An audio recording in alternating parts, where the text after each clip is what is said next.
easier if I just shared my stream or not, sorry, shared my screen, or would it be easier if you watch stream? I think share your screen. Okay, Mm-hmm. okay, that's easier. Da. Yeah. Just so they're like, I don't know how you I assume you're streaming YouTube. Right now. Mm-hmm. Um, I don't know how what is it called? Delay works. The latency, yeah. yeah, Yeah. it's the little not greatest. So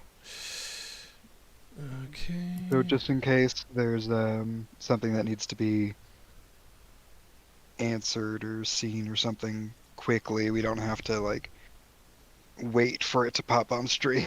Mm-hmm. No, that's fair.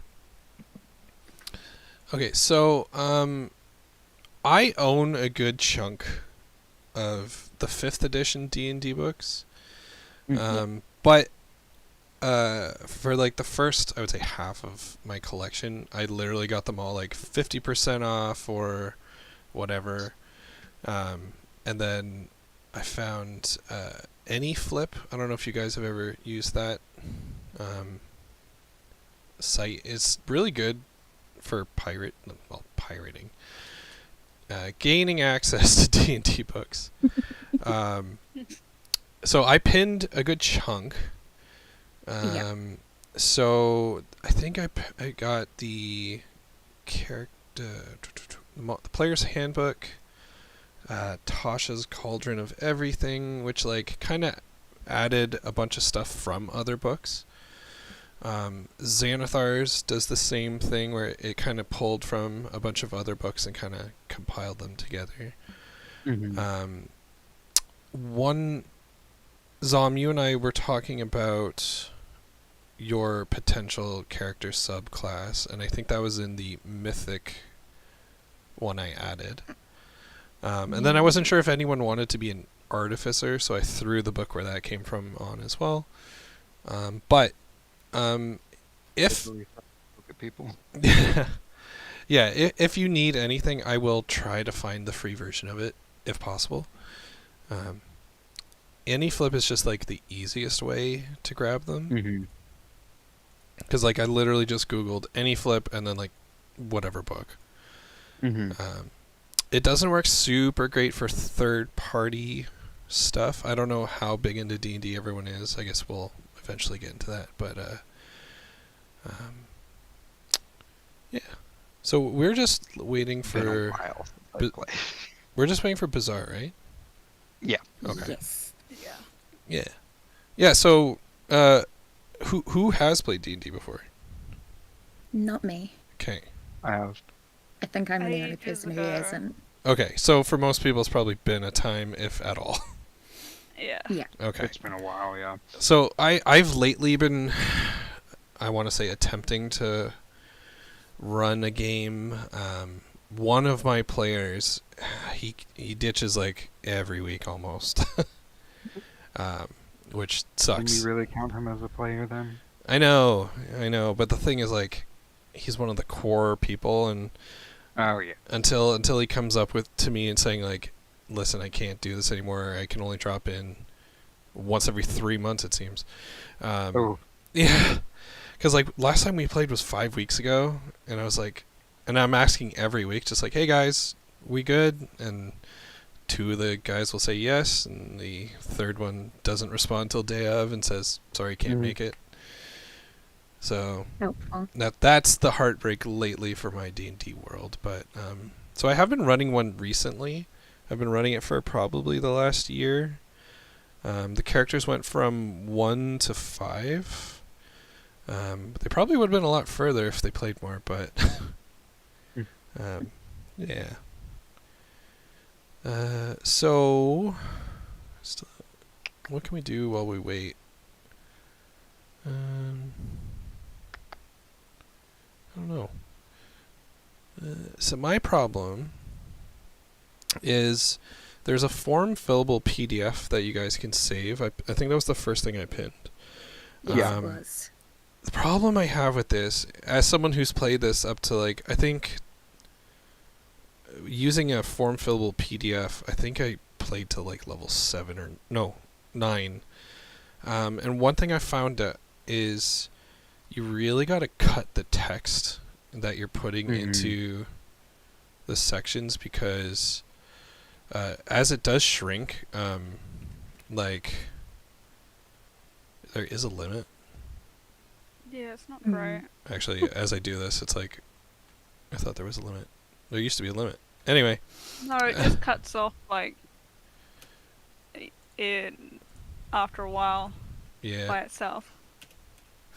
Yeah. Well, So, I know that I've seen character sheets that, like, say you pick a class, and it actually will pull the information from that class and put it into your character sheet. yeah, there is some cool stuff. A lot of cool stuff. Yeah, I got a friend who uses the D&D Beyond for that.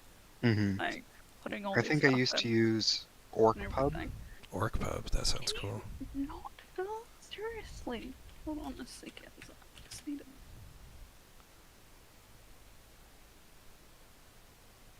OrcPub's been cancelled? What? Oh yeah, this was a while ago. Oh, darn. I was like, that sounds cool. No, I don't know how long ago it was when it got canceled, but Right.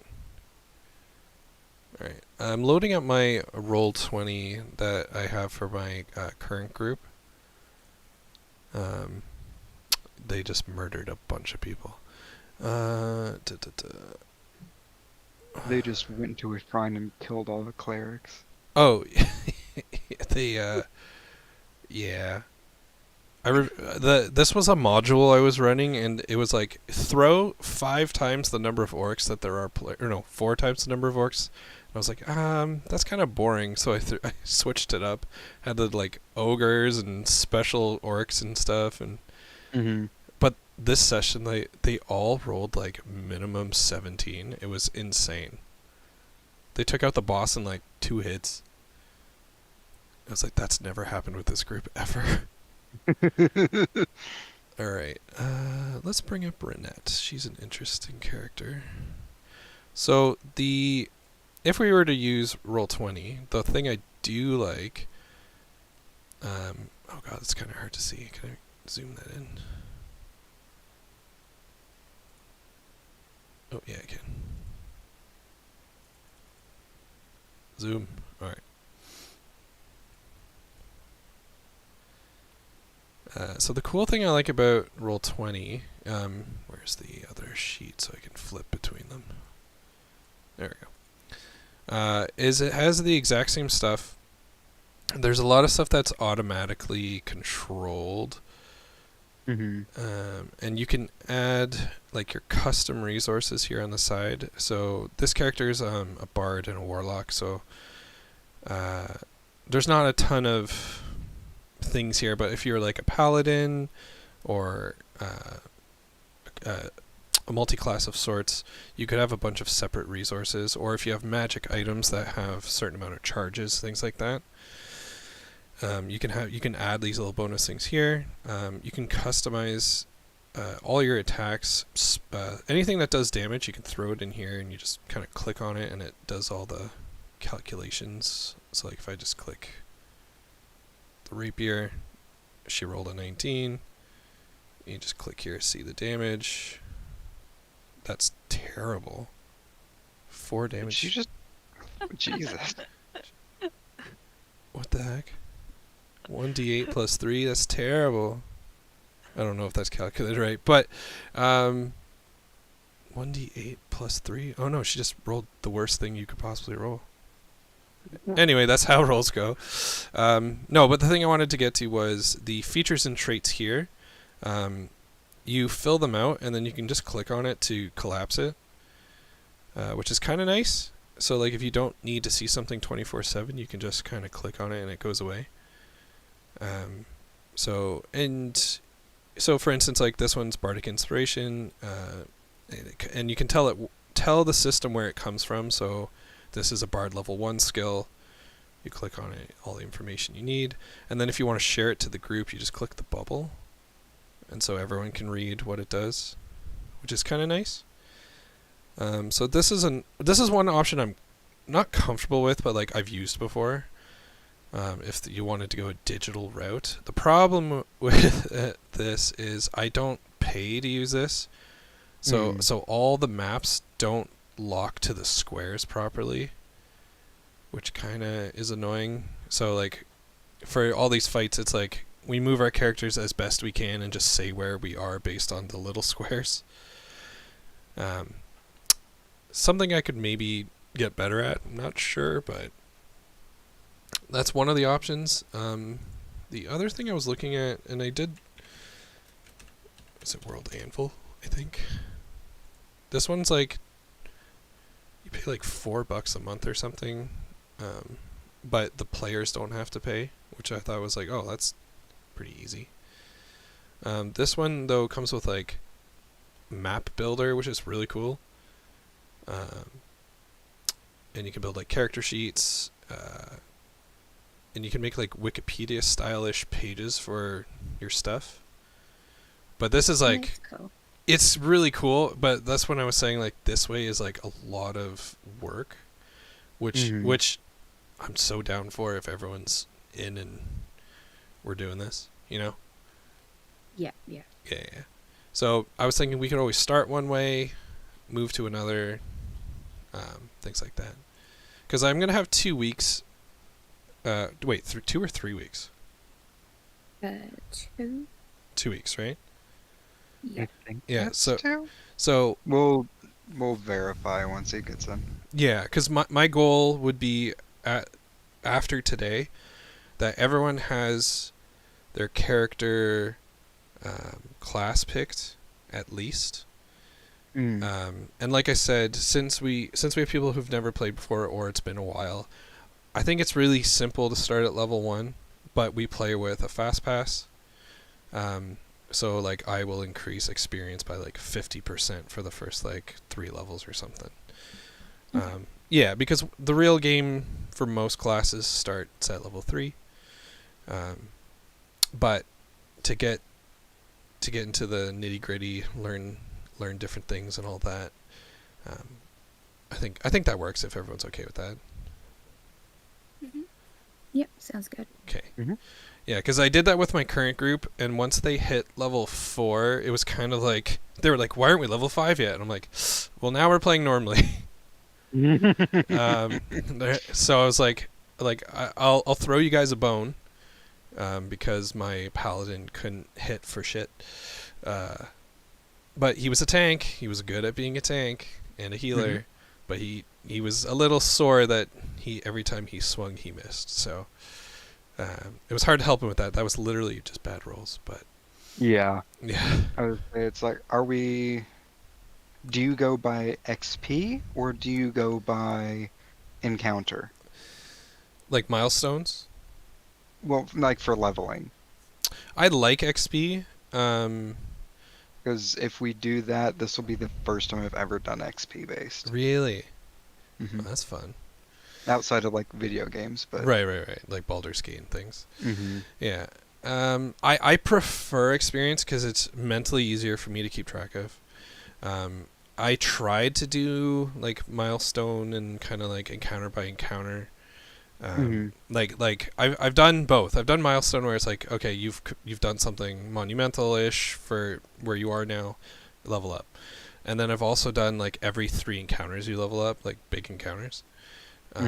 But there's one mechanic I'd like to throw in once in a while called skills challenge, which the thing is you can turn a combat into a skills challenge instead of doing all the math for fighting. It's wits and storytelling and rolls, obviously. A lot of rolls.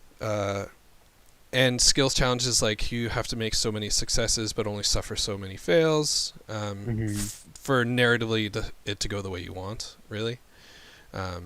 It's kind of fun to do social interactions that way too. It's like, okay, we're gonna make this fast and snappy. You have to try to figure this out in this amount of time. You can only have so many failures.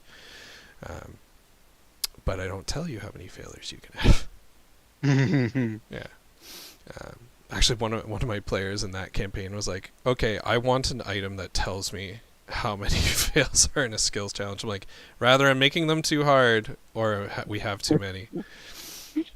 So, yeah, the last time I did it, my players didn't have a rogue and they had really no way to get through a dungeon. Not a dungeon, but like a couple of rooms full of traps. So instead I was like, all right, you're athletic.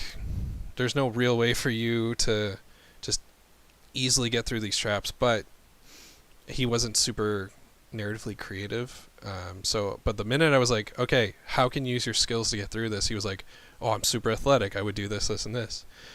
I was like, great, roll it. you know? Yeah.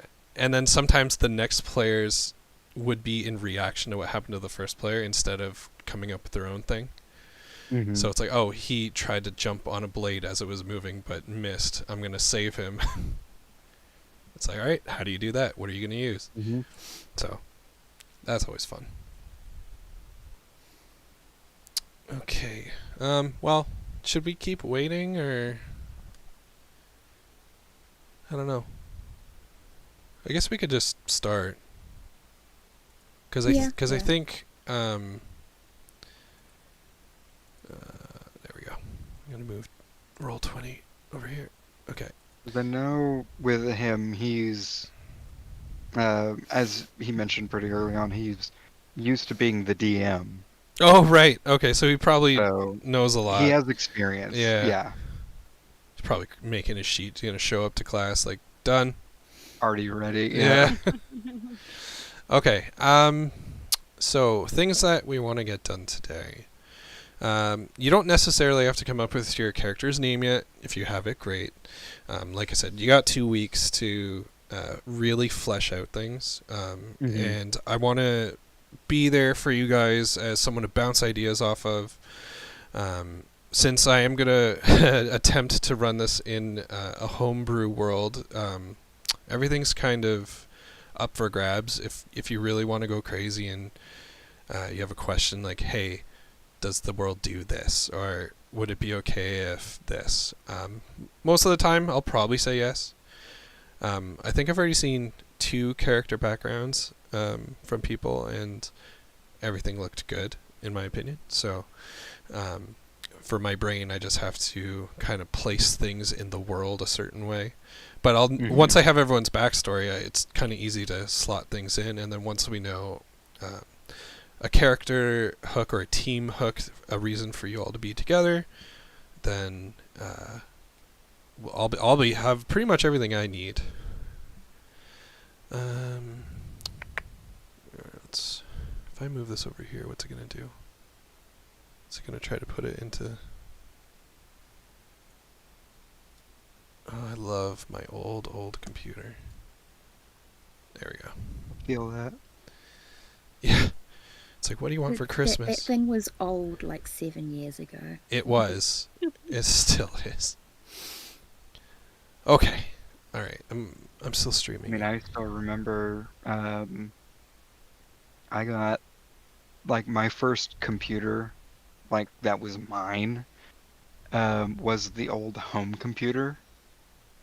Amazing. And, like, I got it probably when I was in, like, late middle school, high school. So this was, let's just say, like, 09, maybe 2010. And the thing ran Windows 95. Amazing.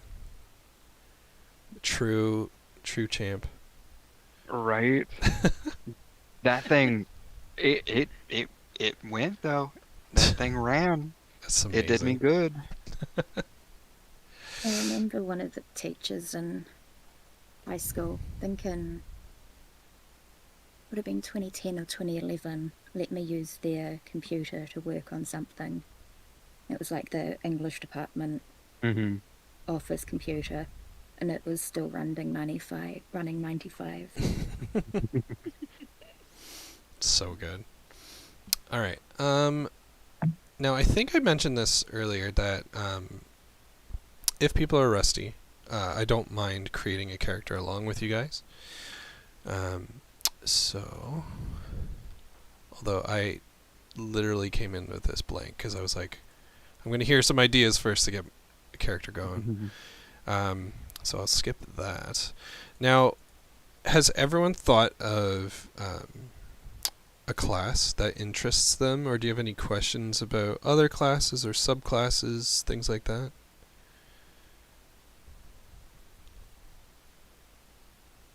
I know. I guess my biggest thing would be with subclasses. Yeah, 'cause yeah, I yeah. don't think mine has a subclass. I think they all have Um, subclasses. I'm looking at druid. Oh, druid definitely has So it would be subclasses. circles. Yeah. Yeah. Okay, that's why I was just like, I don't know if, like, I'm not seeing anything for druidic subclasses, but Yeah. Yeah. So they all have different names of what they are. Mhm. So bard is colleges. Exactly. Colleges. Right. Mm. Yeah. So where's druid? Cleric, druid. Yeah. So the website. Oh, I should post the website I'm on now. This is pretty handy. Yeah, Mhm, that's what that's I've the been one. using. Yeah. That's the one that Zombie sent me. It's very handy. It's not perfect, but it's very handy. Actually, in my current game, one of my druids is a Circle of Stars druid, which is pretty fun. In the past, I have played a Circle of Spores druid because Circle of Spores is what I was playing in Oh, Baldur's yeah. Gate. Spores is super fun. But Yes, it's a lot of fun. Necromantic druid. Yeah. So, yeah. This website's great because like you can click on the class. It gives you what would be in the book anyway about what you get when you get it. Everything you need to know, and then right up until you hit. Oh yeah, for druids it's level 2. So then, yeah, if you want to know more about specifically that class, because this page will only tell you regular druid, and then you have to click on the type you'd want to Circle, be. yeah. Yeah. Yeah, and also, before we pick stats and things, if anyone was ever planning on multi-classing, and if you've done that in Baldur's Gate 3, it's kind of crazy sometimes. I am a huge fan of it, so this is a campaign that I give thumbs up to, but you don't have to. So I will probably a lot of the time be like, oh, well, if you want to do that, you could do this, but if that's not in your character's backstory or the idea you had of your character in your head, obviously just say so. Because I think when Zom and I were talking, I was like, have you thought of this? Have you thought of that? Have you thought of this? And I threw like 7 things at her. And she's like, yeah, I was thinking about this. I'm like, perfect. When it comes to multiclassing, is there a specific level we have to be before we start multiclassing? No, Or is it you just as need... soon as you hit level 2, you can multiclass? Exactly. The minute you hit level 2, but you need the necessary stat allotments. So that's another thing to keep in mind. Now, I don't have an end game level goal for this, but honestly, if this goes well, I just want to keep going. So, like I said, we'll fast pass to like at least 3, and then once we hit level 4, it'll be normal. So that hopefully can give people some creative ideas, because multi-classing can come up in so many ways. Like if your character idolized an in-game hero, which you guys can come up with, or important figure, or even folk hero, or a fabled hero, whatever. Or if you wanted to learn from each other, like you never thought about being a bard or a druid before, but you spoke with the team druid or team bard, and you decided, like, you know what, I really want to commit to this way of whatever. That's totally fine. Now, if you're doing it for just mechanical reasons, let me know, because if there's something you want to do, but you don't really want to fully multi-class, I can maybe come up with a custom item for you or find something if you don't want to sacrifice. Like, for instance, I want to do what a warlock does. It's like, okay, well, what part of warlock do you want? It's like you don't want to be beholden to a higher power. That's fine. I could find a cool magic item or something. So keep your every time you go into a town, you have to stock up on wands. well, scrolls. exactly, yeah. So I just want to keep the creative juices open and flowing. So don't hold yourself back. Just ask questions. Okay, so if you guys know your stuff, for instance, let me get a gauge of what everyone wants to be in, because I'll just pick something that everyone's not. So, Zom, do you still want to be Bard? Bard? Yeah. Okay. Yeah. All right. And then Billy? Fighter. Fighter, that's right. I actually wrote that down in my other doc. All right. How do I say your name? Elcher? Yeah. Perfect. Or shins. Or Shins. I like Shins better. So you like Druid? Yeah. Perfect. Okay. I have a second thing I can just take notes on. I called it NZD&D, sorry. I can change that. Alright, so I got Bard, Fighter, and Druid. And then I'll just make up whatever. So, it might be easier for me just to do it from the wiki dot instead of busting open the book. Just hear the pages turning. Yeah. It's just like a massive stack of books beside me. I'm not even Now, kidding. do you have the old 5e Player's Handbook, or do you have the new 5e Player's Handbook? I have both. So what I'm thinking is I will go with... We'll run this game as if it's the old one. Okay. But if there are things people like from the new one, what I did in my other campaign was I gave everyone fun trinkets that basically gave them everything that they should have in the new book, if they wanted it. So when one person asked, I gave everybody the ability to use all these things, because it is a few new things to learn, and I don't think much was taken away from anyone fully. So we can get into that. Alright, so we have Fighter, Druid. Oh, I don't know what Bizarre's gonna pick. I gotta guess what Bizarre won't pick. I'm gonna guess that Bizarre... I mean, I can tell you how he normally plays in like other games. like Sure. video Yeah. games and stuff. He's tanky.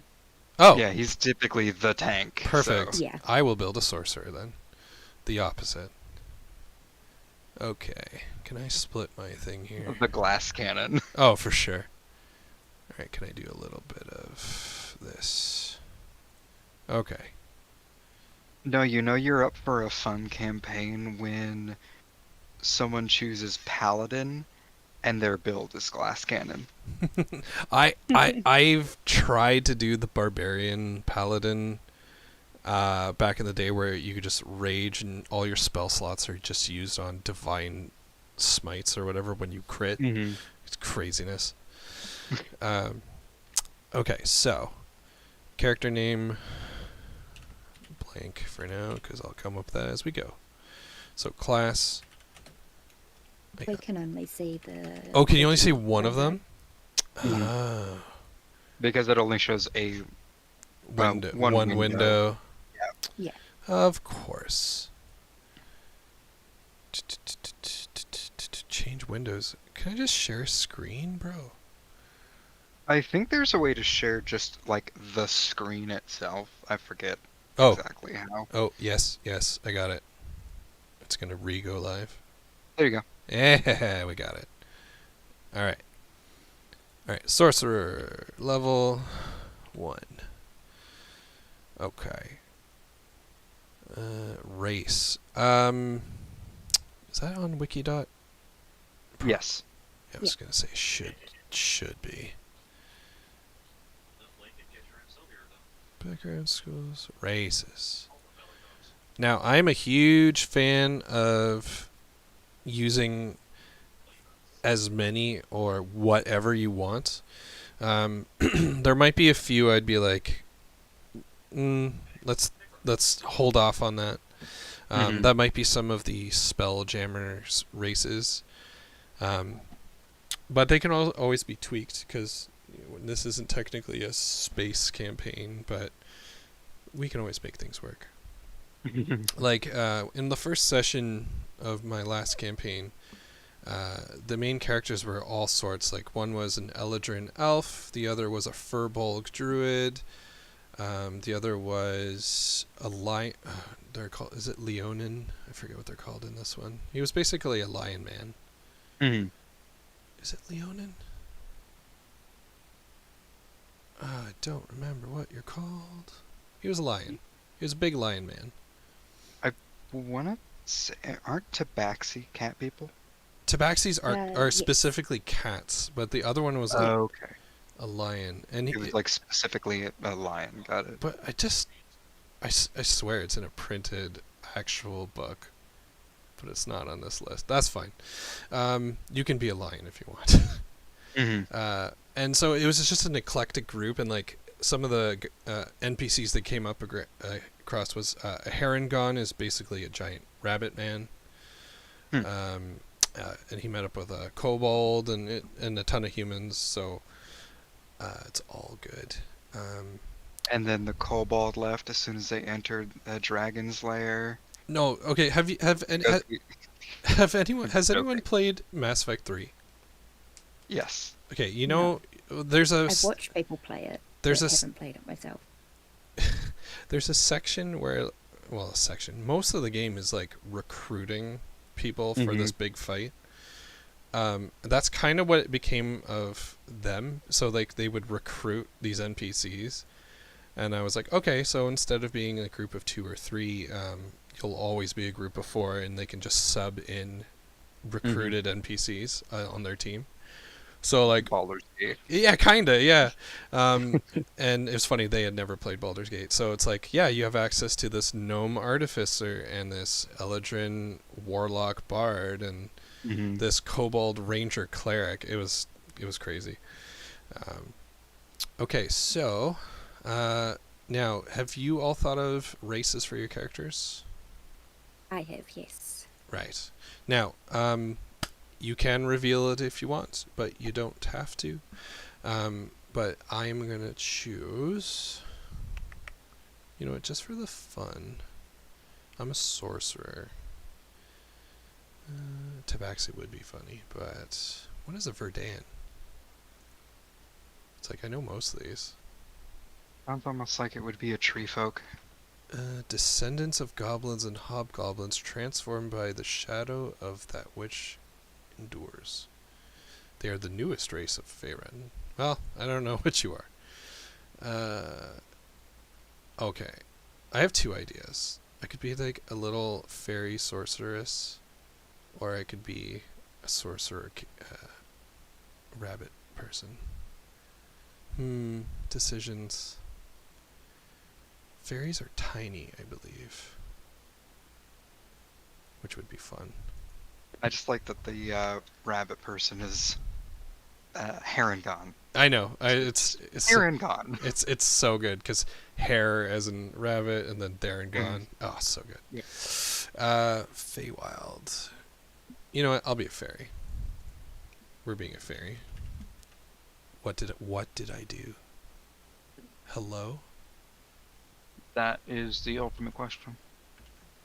How did I do? How did I turn it sideways? I've never done that before. Hello? Refresh? Oh yeah, I would lose it. Next to the zoom. Oh, yours is a little different than mine. I've never... I would say next to the zoom function, there's a rotate button. Oh, it's not there for me. Oh, Lord. Okay, well... I must have done some command. Maybe hit the double arrows. Oh, thank God. Okay. All good. Race. Crisis averted. Fairy. Okay, so one thing to start off straight away. Should have done this actually based off Sorcerer. When you get to your class, there's a ton of stuff you need to know. So right here is your hit dice section. The total hit dice will always equal your level unless you have something special going on. So at level 1 you have a... Can I zoom in more here? Is there do you have a preferred die roll for us that you would like us to use? For what? Rolling dice. Oh, I guess, man, I've just been using Roll20 for like all my dice rolling. Mm-hmm. I'd have to... I don't know. Man, my rolls today are terrible. I just rolled another 1. It's I've rolled twice today and they're both nat 1s. Damn. Anyway, This is why you're the DM. yeah. You should have seen some of my other games where it's the opposite, but as of right now, I haven't chosen, like, because I want us to all see the rolls, and I know there are some Discord add-ons or mods or whatever that we could use. I've seen some people do it. If you guys have suggestions on dice rollers or something like that, let me know. It's like that was the big reason I'm asking, because like I doubt we want to just. I'm pretty sure we can all trust each other. Yeah. But I doubt we want to just have someone roll, and since none of us are in the same room as each other, we can't verify. Yeah, like I said, we've been using Roll20 because whenever someone rolls, even if it's a mistake, it just pops up and everyone can see it. And I can hide rolls if I really need to, but I tend not to, unless like it's something you don't know about and I don't want you to see the number kind of thing. Yep. Yeah. So We're about to be ambushed, and none of us have the active perception check to actually see the ambush. yeah, and that's the fun thing. Like, it's like, do you get ambushed in such a way that you're just attacked, or do people wake you up because they're there just to rob you and you can like talk your way out? It's good stuff. It's all good stuff. But for now, I'll look into it. Roll20 is the basic, in my opinion, way to do it because it's got a lot of stuff in it. When it comes to the maps and the fighting and all that, that's where I'm kind of not doing great. But filling out character sheets and all that stuff, I'm pretty good with. So for now we'll just say Roll20 / a Discord app. Yeah. For now. Sounds good. Okay, so hit dice. So based on your levels, how much total you'll have. So you should only have 1 at level 1, and your hit dice will be based on your class. So for me, it's a 1d6, which is pretty terrible. Squish. And then at level 1 is pretty easy. We won't do this quite yet because we haven't picked out our stats. Which there's 2 ways to do, or I guess there's more than 2 ways, but I had 2 ways in mind. So we'll leave that for now. I guess where it says your current hit points, you can write down the number. It says 6. For me, it's 6 plus con modifier. Okay, proficiencies. Now, on this sheet compared to Roll20, on Roll20 you can you tell it exactly what it is. Like you'll say language and then what it is. But here, customize it however you like. So for instance, I'll say, I'll just do it pretty much as it's. I could probably copy and paste. Yeah, so let's see if I just... Okay, that pretty much goes pretty well. Armor, none. Weapons, daggers, darts, slings, quarterstaffs, light crossbow. Now, if you are not proficient in a weapon, you can still use the weapon. You just won't be able to add your proficiency bonus to attacks or damage. So if you do like pick something up or you get disarmed and you have to grab something else, you're not going to just always be at disadvantage, as some people do think. Alright, so weapons, daggers, darts, slings, quarterstaffs, light crossbows, tools, none. That I sucks. still don't have any of your rubbish. You got the rubbish. Now, these can Hey, change. Mom. Sorry, go ahead. Okay. These can change based on a background you choose and based on a race you choose. So nothing is in stone as of yet. Well, nothing is really ever in stone for your character sheet. So saving throws. Okay, so this one's important. Saving throws. There's a section up here called saving throws, and you're It's right next. Oh, is yours different than mine? No, yours is different than mine. No, it's not. I'm thinking death saves. Sorry. Oh, yeah. So whatever two come from your class. So for me, it's Constitution and Charisma. Constitution is good for spellcasters because when you can only concentrate on one concentration spell at a time. Other spells, they'll tell you if they need concentration or not, but when you are concentrating and you get hit, you will roll a Constitution check. So the higher your Constitution, the better you'll be able to hold on to a concentration spell. That's why that's important. Where it says skills, choose 2. You don't have to choose yet. Once again, other areas will give you more things to choose from, and you kind of want to like be the best you can be, because you could pick now, and then something else will say like, oh, you already get this, and then you have to go back and check. Okay, what else could I go with? All right, so equipment. Now, some people really care about how many bows or arrows you have, or bolts you have, or I'd love for you to tell me that you have them, and I'll tell you if you're running low, I guess, because it might be one of those things like how many bows can fit in or arrows can fit in your quiver, kind of thing. How many bows fit in your quiver? Yeah, right. Because if you're firing like it's like one encounter and you fired 100 arrows, I'm like, did you really have 100 arrows on you? Okay, give me some gold. Yeah. But yeah, I'm pretty free with it. Like I said, if it becomes an issue, I'll bring it up. But it shouldn't be a big issue. I think when you go to town and you just need to like gear up or whatever, I'll just have like a cost to just refill things, and that way you don't have to worry about numbers and counting arrows.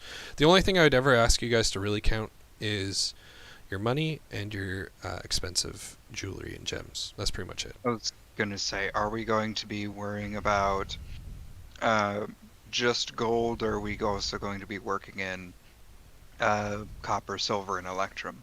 I like having them there, but they're as important to the story as they need to be. Okay. Like obviously, if you come across a poor boy, no siree, they only have a few coppers. It's like, okay, yeah, I can toss him a gold. That's more money than he'll ever see in his life. yeah, at least for quite a while. Yeah, and I'm pretty loose with how much money you get, unless like I need to make you work for it. Like, oh, this thing you need or want will cost money. You don't have enough, so I'll just like rather up its price or just not give you a ton of gold throughout everything. Like one of the guys in my other game, he just hoards all the team's money. But he's basically like a dragon. He doesn't spend it. He just wants to have a whole bunch.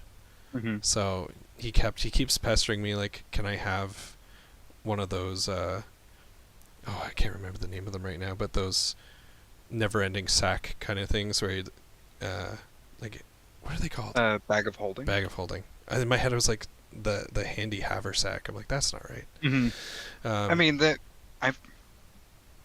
I know there's a difference between the two. There is, yeah.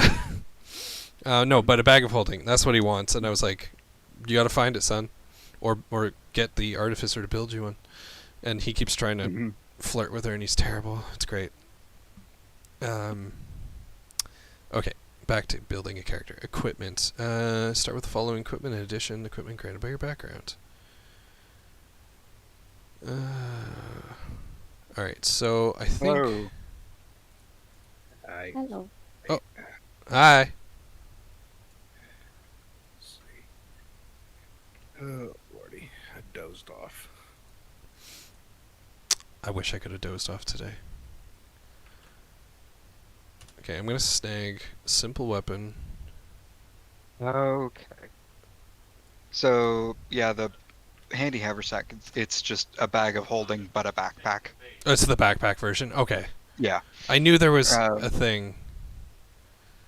Placing the haversack inside an extra dimensional space created by a bag of holding, portable hole, or similar item instantly destroys both and opens a gate to the astral plane. Beautiful. Oh yeah, the bag of holding nuke.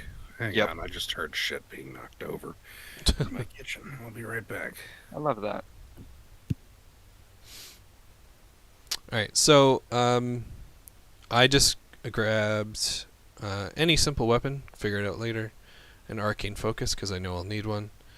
Now you can really look into what is inside these things, but it's mostly the same stuff. Like you get rations and torches and rope, things like that. There will be like one or two different things. Like one comes with a crowbar, or one comes with the metal spikes that you can put into walls to help you climb. Things like that. Mm-hmm. I think they're called pythons or pythons. Yeah. Pitons? I don't know. Pittance, I believe. Yeah. I get 2 daggers as well. So I just threw all that in equipment. Once again, I don't quite care about how much you're holding unless it matters. So, yeah. Carrying a town around in the. Yeah, like there is calculations. What was it? Divinity 2, or like Divinity Original Sin 2. Apparently there's an exploit that you can do, where you can just pack a box full, or like a chest or something, and you won't like put it in your bag or anything, but you'll just pack it full of shit. And it just gets heavier and heavier and heavier, but you can carry it. That's amazing. Like with, I think it's some spell, you can carry it, and it's perfectly fine. Perfect. All right, I'm But back. then, Welcome back. Hello, it's your character sheet. Good luck. and you can just like drop it on something, and because of how heavy it is, or however heavy it is, that's the amount of damage that it'll do. Oh, that's kind of crazy. Talking about some time stop bullshit. No, it's an exploit in Divinity Original Sin 2. Which I think was made by the same people as Baldur's Gate, right? Yeah, Yes. Larian. Yeah. Yeah. It's Divinity is the reason why they got Baldur's Gate. Yeah. Mm-hmm. Okay. Now, spellcasting will affect 2 of you so far. Mm-hmm. And I think for fighters, you get to choose like a fighting style. And I think you can go even further with maneuvers later, I think. That's like their version of spells, kind of. Which is really fun, because they get like trip attack and all these really cool, fun things they can do. For the spellcasters, though, each class will be able to choose... well, except for paladins. Paladins don't get cantrips. But you both should be able to get cantrips. Which, if you scroll up to the top, at level 1, it will tell you how many cantrips you know, and then how many spells you know at which level. So, a sorcerer will know 4 cantrips and 2 first level spells, which is fine and fun. So, It's not bullshit. let's see. So I'm not going to go and choose all the stuff now for this NPC character I'm making right now. But I do suggest that whatever fits your story or what you want to be, choose those. It doesn't really matter too much to me what you want to do or whatever. We'll make everything work. But if you do want to run questions by me, go ahead. I do have like third-party books that have extra spells and cool things other classes can do, which I love to tack and create into magic items or other things. So just let me know. I might have something for you. Okay, so cantrips, spell slots, spells known. Now, spellcasting ability, and this is important. So for my class, it's 8 plus proficiency bonus plus charisma modifier for the spell save DC check. So some spells will need the monsters to beat your check. And then when it comes to your spell attack, that's your proficiency plus your stat modifier. For me, it's charisma. So that's like your bonus to hit for spells. It's a little easier, I think, for spells than... Because, like, when you calculate weapons, you could have your proficiency, a magic item, the weapon itself having inherent properties, and it's just, like, adding a bunch of things together. I was gonna say it's like, how in depth are we gonna get with like damage types? When Specifically with like with melee weapons. like I said, if it matters, like in my last game, one person has like a magic dagger that does extra poison damage. So he uses that all the time because it's going to net him an extra 1d4 on all his attacks, but that that extra 1d4 has to be always poison, which only matters if the target is immune or resistant.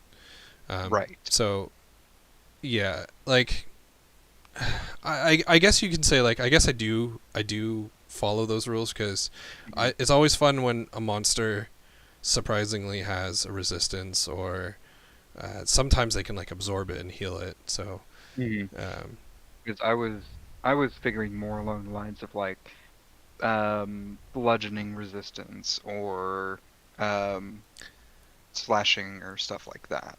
I do like that, only because it's a good indication mid fight or at the beginning of a fight that, like, oh, this is going to be a bit harder than we expected, or you have to think a different way.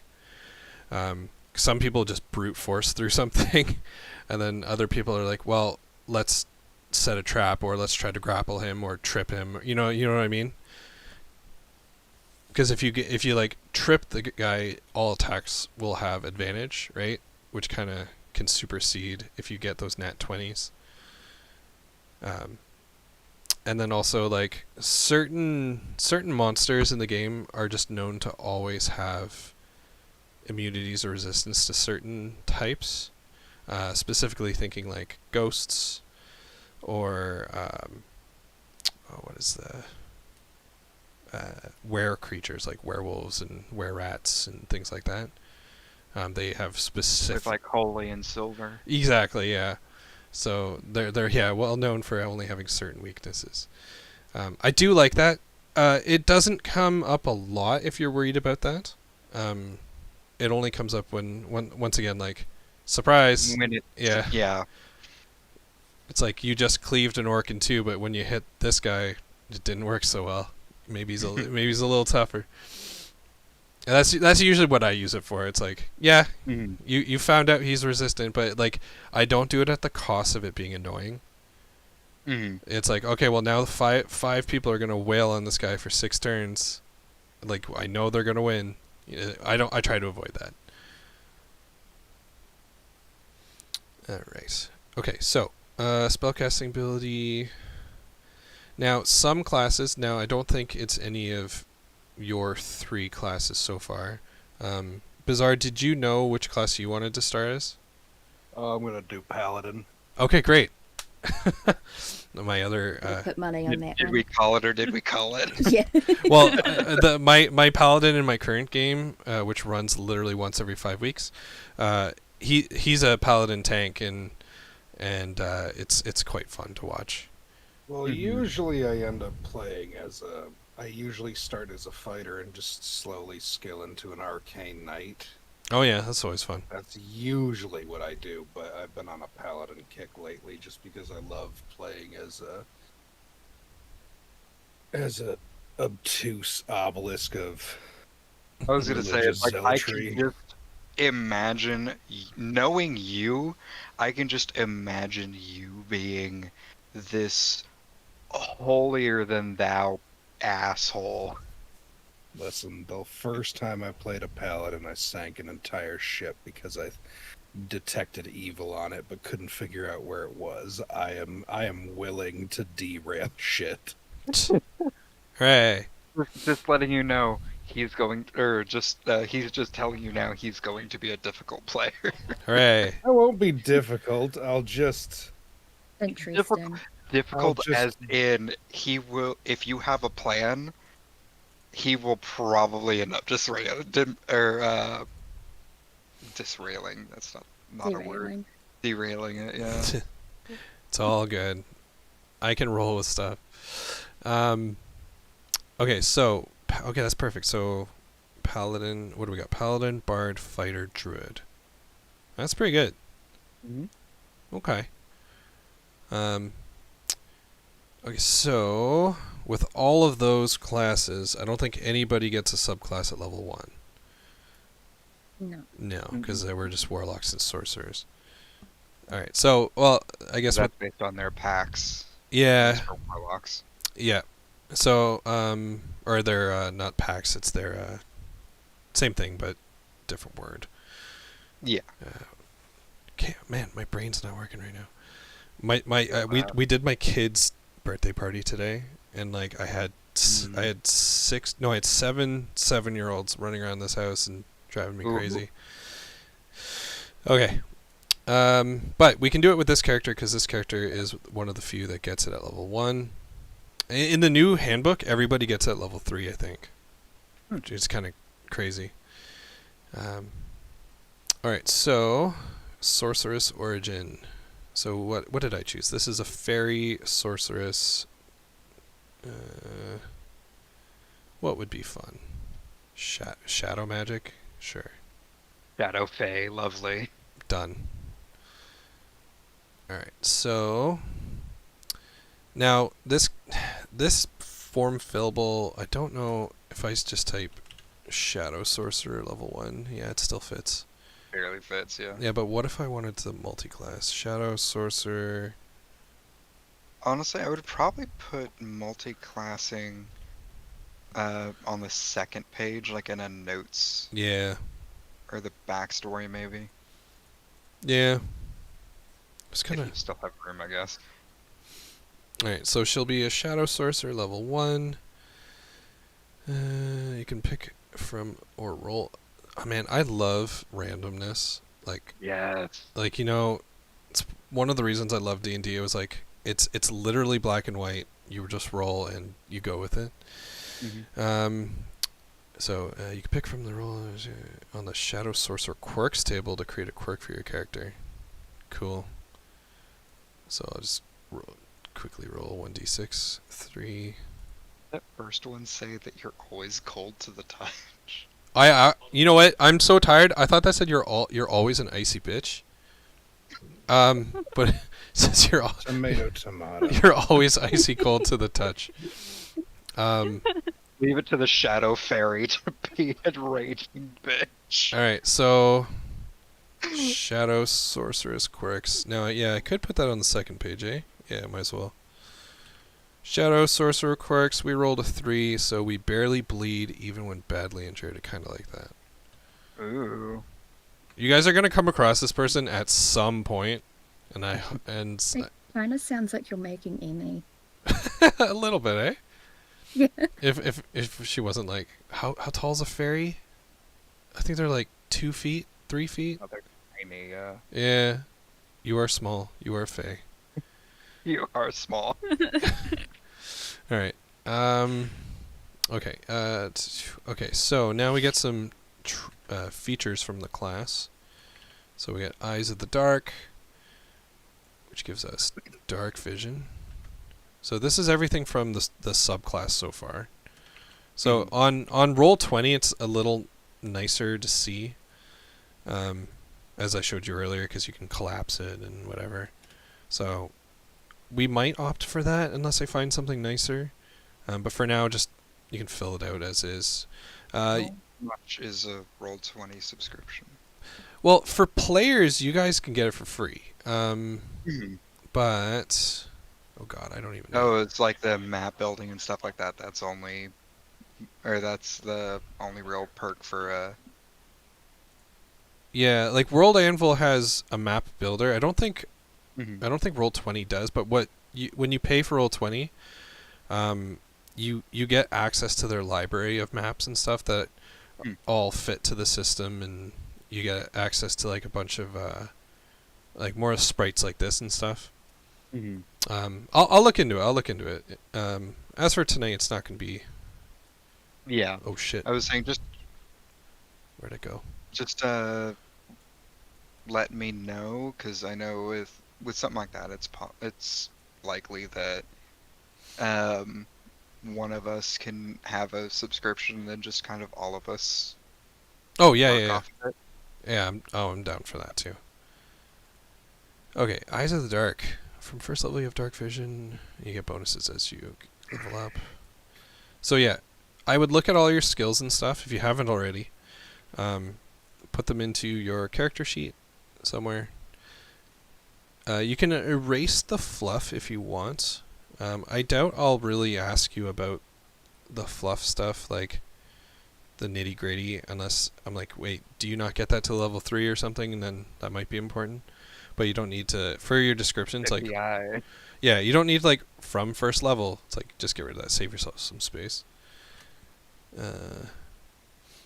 Strength of the Grave. Starting at level 1, your existence in a twilight state between life and death makes you difficult to defeat. That's cool.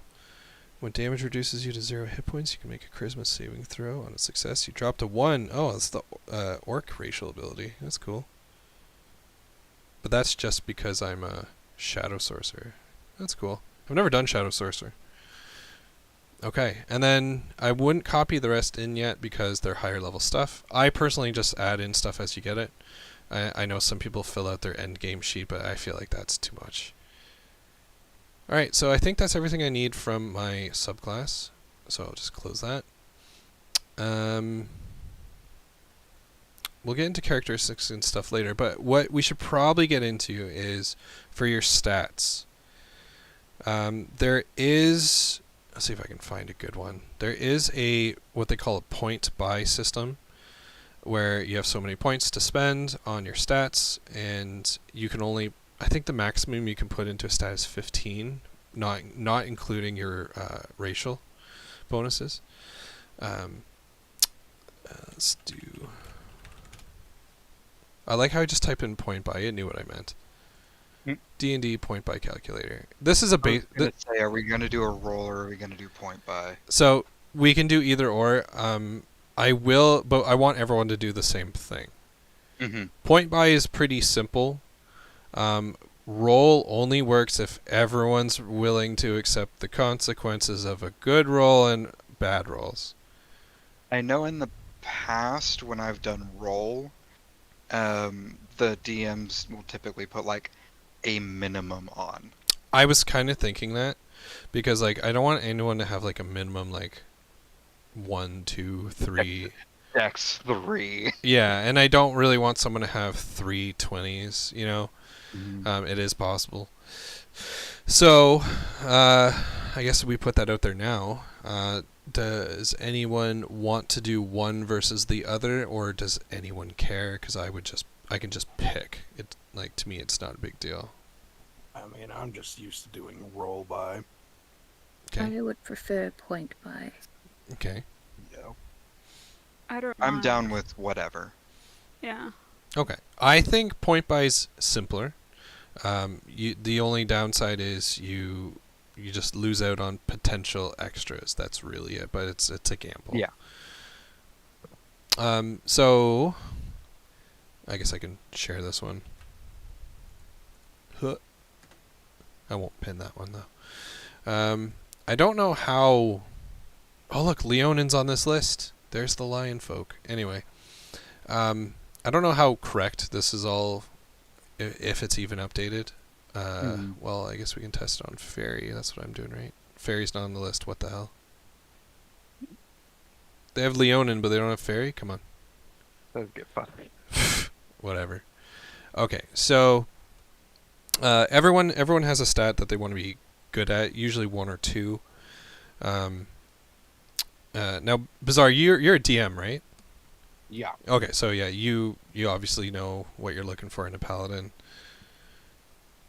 I'll be completely honest. I had an entire build already planned. Yeah. I we were joking. yeah, I made the joke that it's like, oh, he's running late. He probably has the character sheet filled out.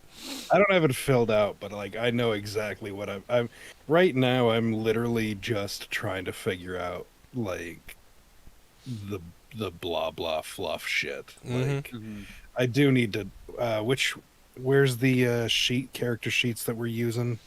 In the pinned messages. very It should be the one. first one. Yeah. Very first one. All right. Have you used Roll20, or do you use Roll20? Oh god, like ages ago I used it for one campaign, but that was back when it was like in its beta, Oh, okay. so it was not Was that- good at the time. I would say that wasn't our campaign. No, was it? no, our campaign was all the Yeah, campaign no, that was that all paper. yeah, it was all paper. I had like 5 notebooks filled with crap. I do miss Remember. that, man. I miss that a lot. Like pre-COVID was when I think the last time I did in person. Well, I mean, God, when did that was? That would have been, let's see, that was almost 10 years ago. Yeah, because that was when I was like, what, That would've freshman been or 8 sophomore years in ago. college. No, 9 years ago. 9 years ago. So back in 2015, 2016. Mm-hmm. Yeah. Okay. Now, every class, for those who haven't done this before, every class usually has something they want to be good at. So if you're a spellcaster class, all your Wisdom or intelligence or charisma. or charisma. Yeah. Or charisma, yeah. Yeah. So let's go off the top of my head. Paladin and sorcerer for this crew would be charisma. I believe druid is wisdom, and bard Yeah. is, hold on, don't tell me, Charisma. charisma as well. Yeah. Okay.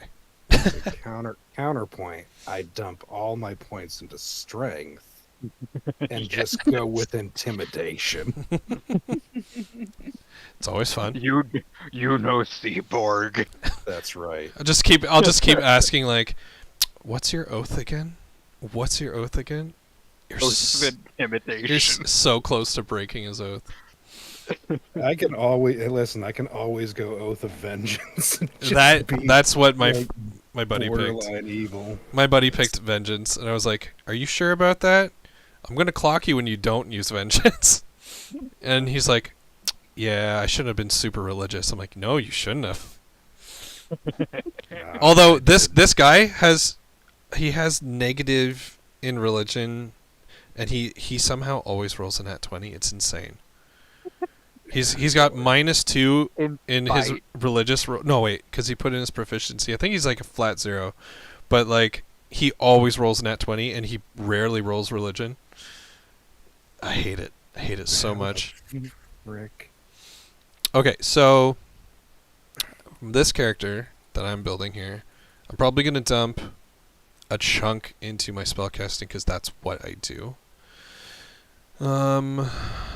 God, I don't think I've ever played a sorcerer. Don't know what the hell I'm doing. I don't need intelligence or wisdom per se yet. I will get Constitution's always good because that's where your health is gonna be based off. Whatever your Constitution modifier is what your bonus will be to your upcoming levels. Damn, 20 only has.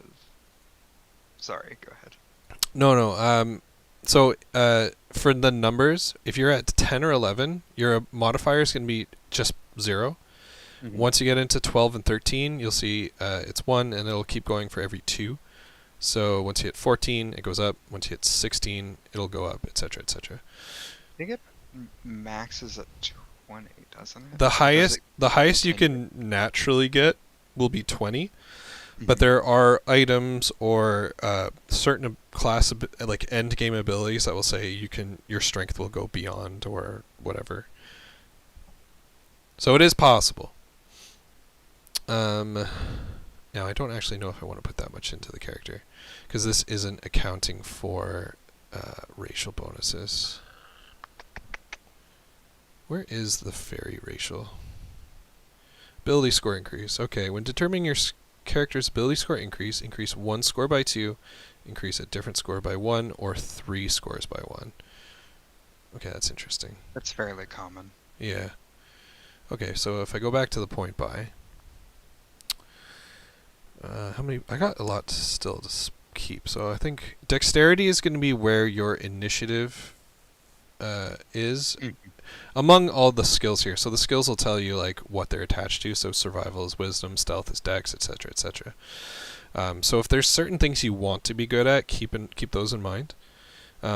Some players go full story, some go full combat, some do a mix of each, or just whatever feels right to you. So I think I want my character to be kind of speedy.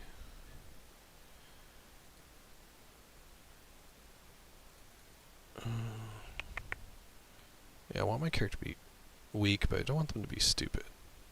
How many points are we allowed? Are we going to go with the 27?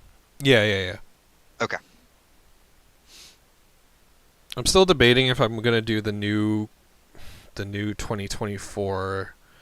I think there's a rule where everybody gets a like a starting feat, but it's like a certain selection of feats. Mm-hmm. That'll be something I'll look into.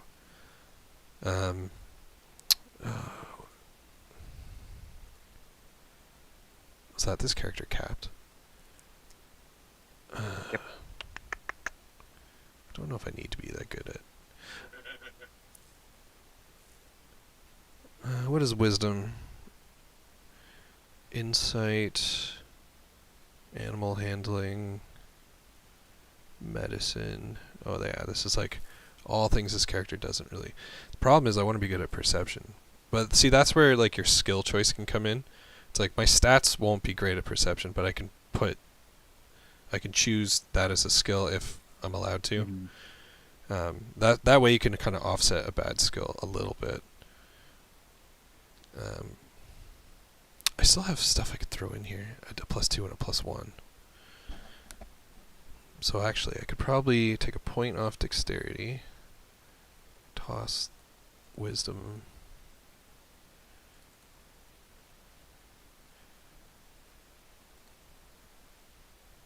I don't know how I want to build it. I'm building this as if I'm gonna like play this like the whole way when I'm not gonna be playing a single character. Well, I'll be playing all the characters. Trying to think if I was this character.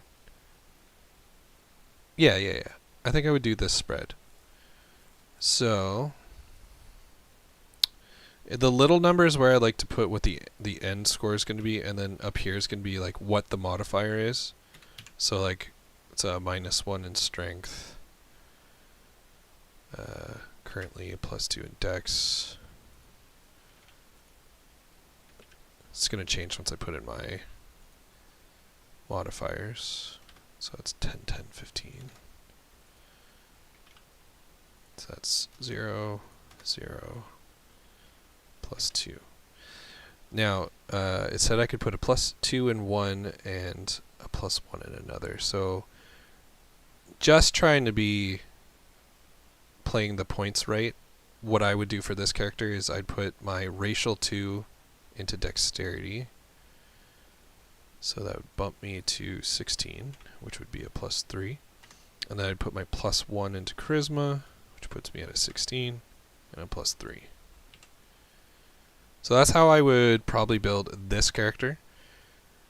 If you have any questions about your characters, if you never built a character before, you can ask me or Bazaar or whoever. Because fighters, obviously, you like your strength. Some like dexterity. That's fine. Constitution's usually a big deal. Bards are kind of built similarly to this character, because you can have finesse weapons to use your dexterity if you don't want to use your strength. Charisma is be your spellcasting ability. And then Druid, same for wisdom. Now, I'm not going to play super huge into if your intelligence is a -1 that you're dumb. Because I'm pretty sure somewhere written, I think it's like an 8 or a 10 is what a normal human can do, I think. Like an average, above average, just human person. It would be like an 8, 9, or 10 in all stats. Ish, or less. Okay. Is everyone still there? Yep. Oh, okay. Yep. Okay. Hopefully I'm not boring anybody. Okay. Does anyone have any questions about this? I still cannot find the character sheets. Like, I opened that first link, but I'm Here, I can just Like- send Is this. it not the character sheet form? no. The first one was the D&D 5e wiki. Oh, try the last one then, if it's not that one. Last one. Oh, yep, I see it. Yeah, now. I see it in the, okay, perfect. We should have said the earliest one. Yeah. The minute he said that, I was like, wait a sec. Yeah. Flip it and reverse it. All right. Okay. So I've added the ability score. So yeah, when it comes to attributes of your character, just put them where you think they fit. So there's a features and traits section, and there's an additional features and traits section here. To me, it doesn't really matter as long as you're organized. Certain things might matter. Like for instance, most creatures are like normal size, but the character I am is small, which might help in certain situations. I think a tiny character and a regular size character can be in the same spot, but small is just one step bigger that they can't share the same space in combat. Walking speed, that is important. I'm not sure. I'm pretty sure I've had like a halfling or a gnome fight in the same square as like a humanoid. Yeah, that would be something I would double check as a DM if we're running Yeah. somebody who's small. I just haven't done that, so I'll take your word for it though. Ooh, fairy magic. You know, the druid craft cantrip. That's cool. Throw that on the fire. Boom. It's already getting scrolly. Oh yeah. See, I can't even scroll up on my own sheet here. Oh, there we go. I have to use the actual. Yeah, I don't know. Maybe we'll use Roll20, or if someone's got an alternative, because after showing you guys that and then coming to this, I'm like, oh, I don't know. Alright. So some races have wings. I'm okay with that. Just don't abuse it like crazy. Or abuse it like crazy. Now, one thing I do like a lot, but not all DMs will do this, languages. I've always liked characters that know a lot of languages. I think it's fun when it comes to puzzles or trying to decipher stuff. Most of my games, I usually let everyone choose an additional language. It doesn't matter if you want to do that. Just ask, and I'll probably say it's okay, as long as you just don't know like 7 languages.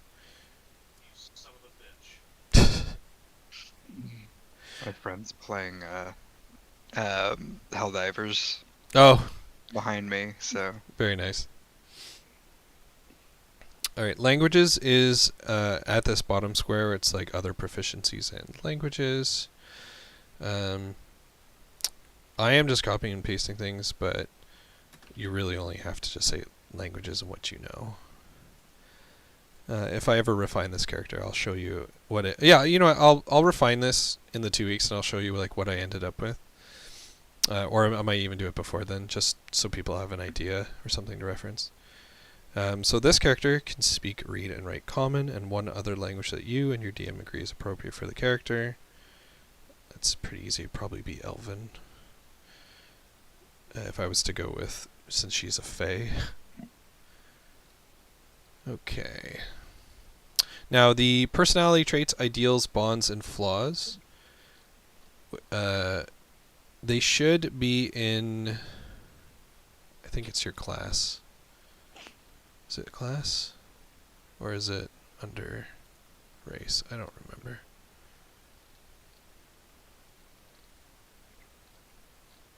I don't see it on either on this wiki. is it you're looking for? Personality traits, ideals, bonds, and flaws. Oh no, that's in your background. Oh, right. God. So that's a completely different section. I don't think in I've built a the character. site. I haven't built a character in like a year. Okay. This is fun for me too. Okay. All right. So. So just go to the home page and Yeah. then go to background. Oh, I can't just like click all of them at once, eh? Right. All right. The That's downside to not having the book. okay. One thing I do remember is Fae Lost, which would fit this character very well. Okay. So, backgrounds. Backgrounds are important because they give you skill proficiencies, tool proficiencies, languages, extra equipment, and sometimes extra abilities. Sometimes the abilities of them are pretty niche. Like you might not ever use them, or you'll just forget they exist. Sometimes you'll use them all the time. Yeah, there they are. Okay, so this is where earlier on I said when the skills popped up, it says choose some from. So if I add my background as Fae Lost, this automatically gives me skill proficiencies that I don't get to choose from. So I get Deception and Survival. Right. And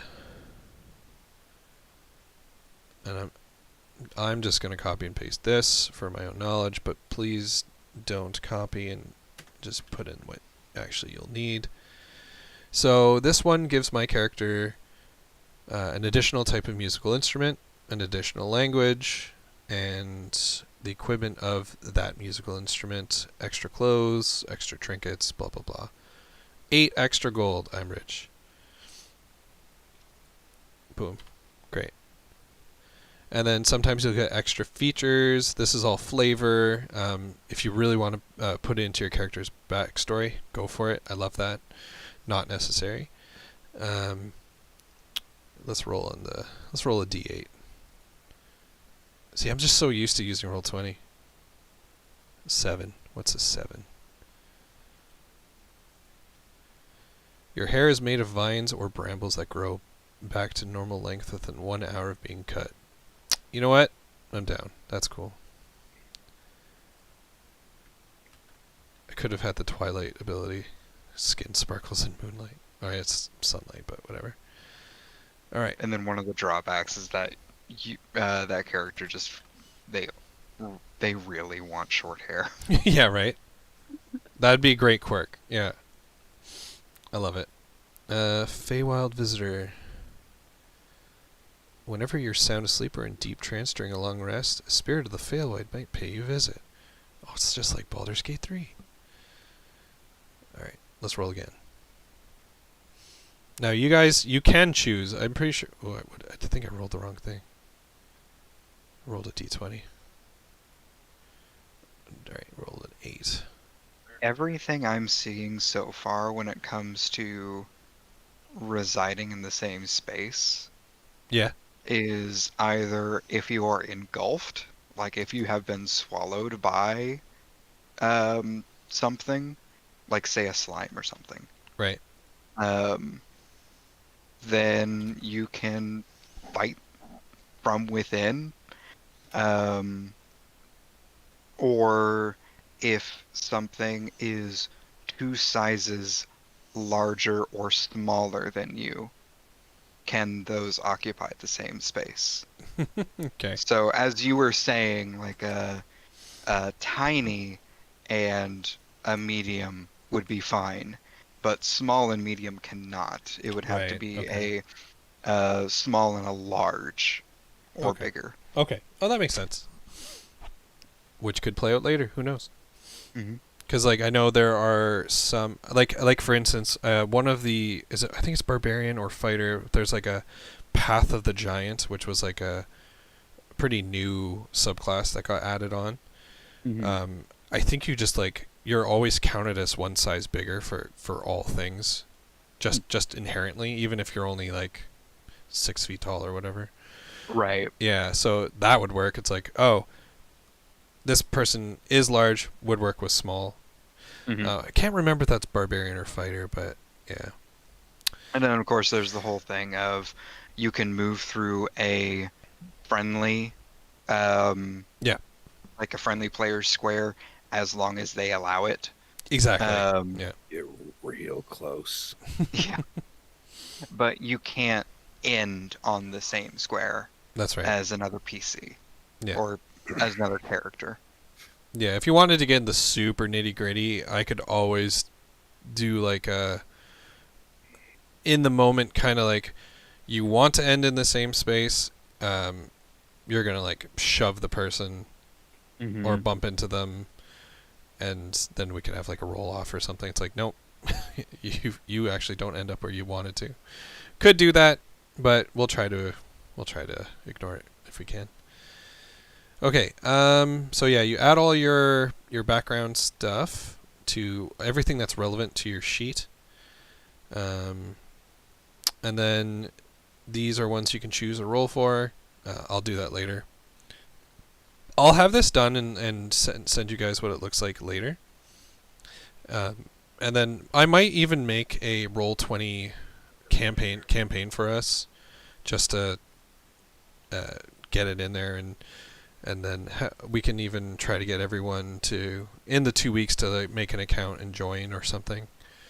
And I can just make sure. Alright. Or yeah, we'll figure it out. Just a heads up. Yeah. Working with the point buy. Oh yes. If you go to like I have my I'm at 28 out of 27 points apparently. Okay. But if I say I take one out of my constitution, so I put my constitution at 14. Okay.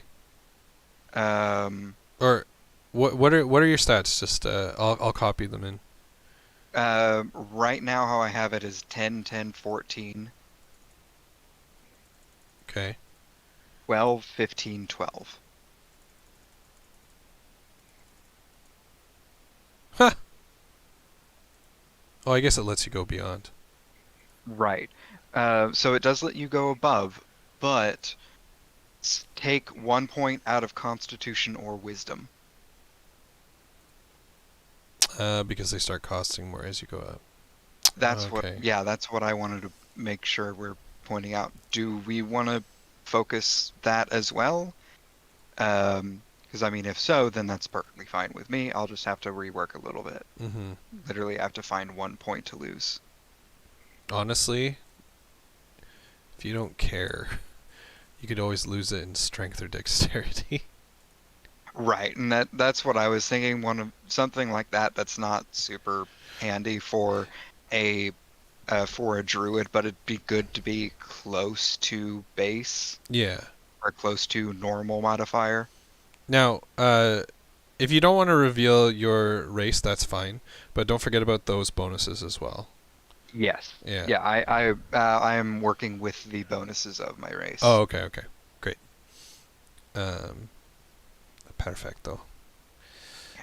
Okay, I'm trying to see if we carried. Now for alignment, there are a few magic items and things out there that say can only be attuned by a good or evil character. So, so I'll leave that up to you. I don't care if people want to play evil, but if you're playing evil, like, remember you're still part of a team. Like, that's the big thing. We're not playing this episodic game where someone is always doing their own thing, because then I'm basically running two games. That doesn't stop you from like doing things on the side or in the background.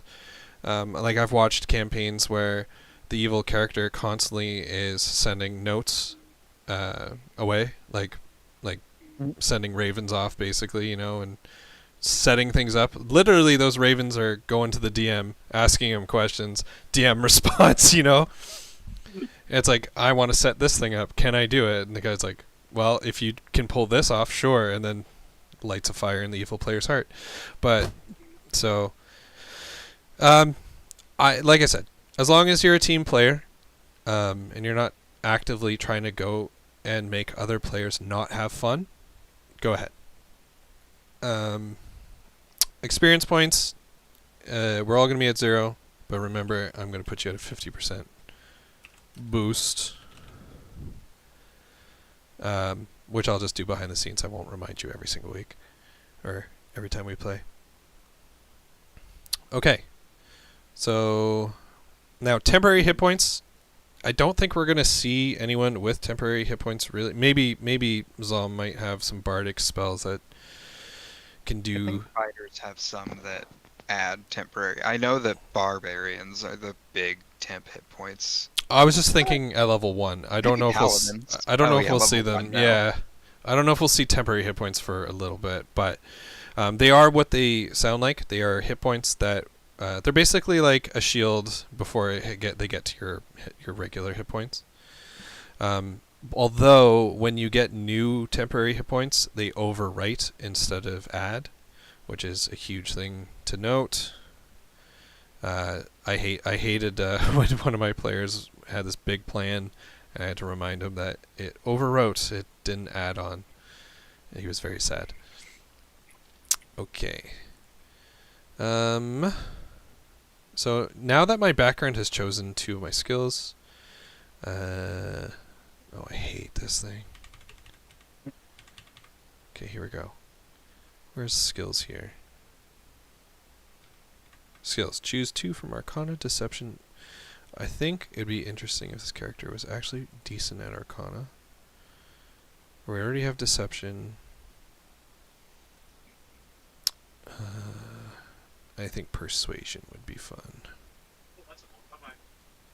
Okay. Once you have all your skills from all the things, so from your race, from your background, from your class, and you have your stats all done, now you can do the fun mathing of what your bonus is going to be. Now in Roll20, it does this automatically, so we might lean that way. I don't know. But for the character sheet, and you want to do it manually, you put in what your bonus is. Oh, at level 1, sorry, your proficiency bonus is +2. I should mention that. And I think that changes at level 5. I believe. That's when it goes up. According to just the druid, it goes up at 5, 9, 13, and 17. Yep, that sounds right. Okay. So for this character that I'm building, I have a 3 in my dex, so my acrobatics is a +3. My wisdom is 0, so that's +0. So anytime you come across one of your skills that you've marked off, you get to add your proficiency bonus to your modifier of. So for instance, since I'm good at Arcana, but my intelligence is low. This makes it a +2 based on my proficiency bonus. My strength, my athletics is terrible, so I'm a -1. Now my deception is my highest stat plus proficiency bonus, so I get a +5 when it comes to deception.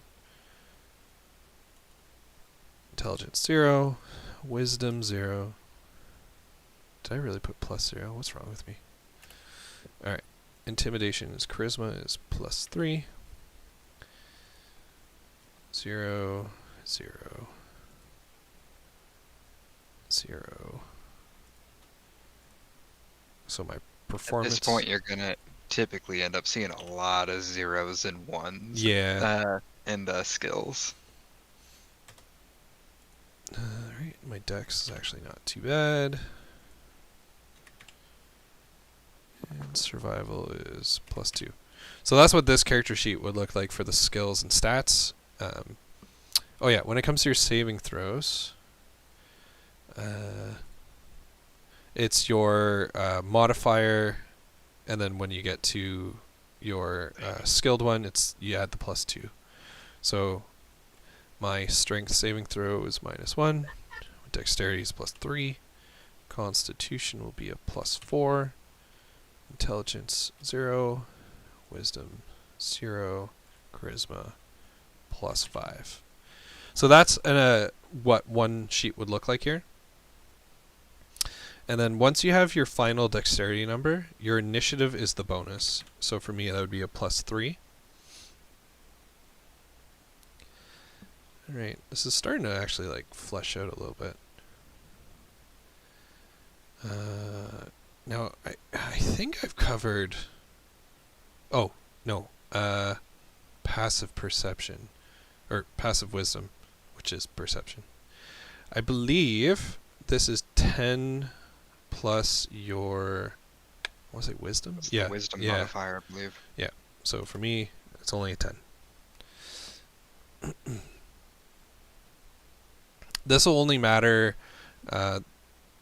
when I think, like, I don't really use passive perception because I mean, I have used it. I'll be like, oh, what's your passive perception? Yeah, you should be able to notice this, especially if someone's rolling terribly for perception.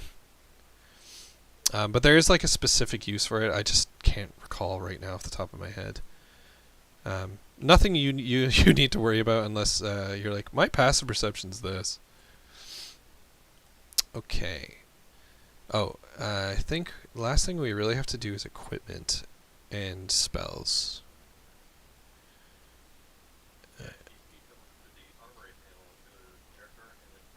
Okay. So, when you chose your equipment, so for me I chose a simple weapon, arcane focus, explorer's pack, and 2 daggers. So, here I'll send you D&D weapons.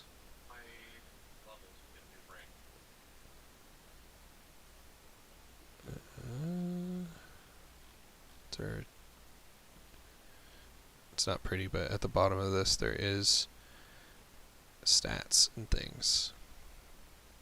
So I'll post that here. So what I just sent you guys is a little blurb about weapons. It talks about what type of weapons are simple, what type of weapons are martial, what the properties mean.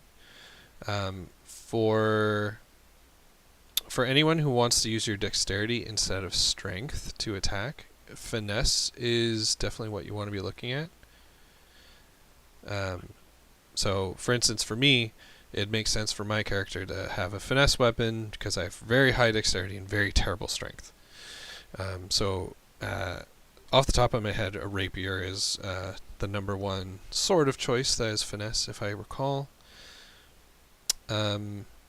Heavy weapons. Yeah, starting off, I believe a rapier is typically the dex choice. Yeah, and like later on, if we get into some crazy magic items or smithing, there's different metals or materials that kind of like mithril and things like that that make what normally looks heavy not heavy, or I think there's like iron wood, stuff like that, where it's like it's wood but as strong as iron.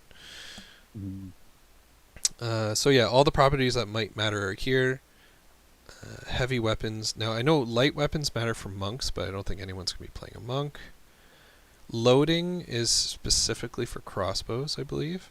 So if anyone wants to use hand crossbow, light crossbow, or heavy crossbow, you do have to worry about that.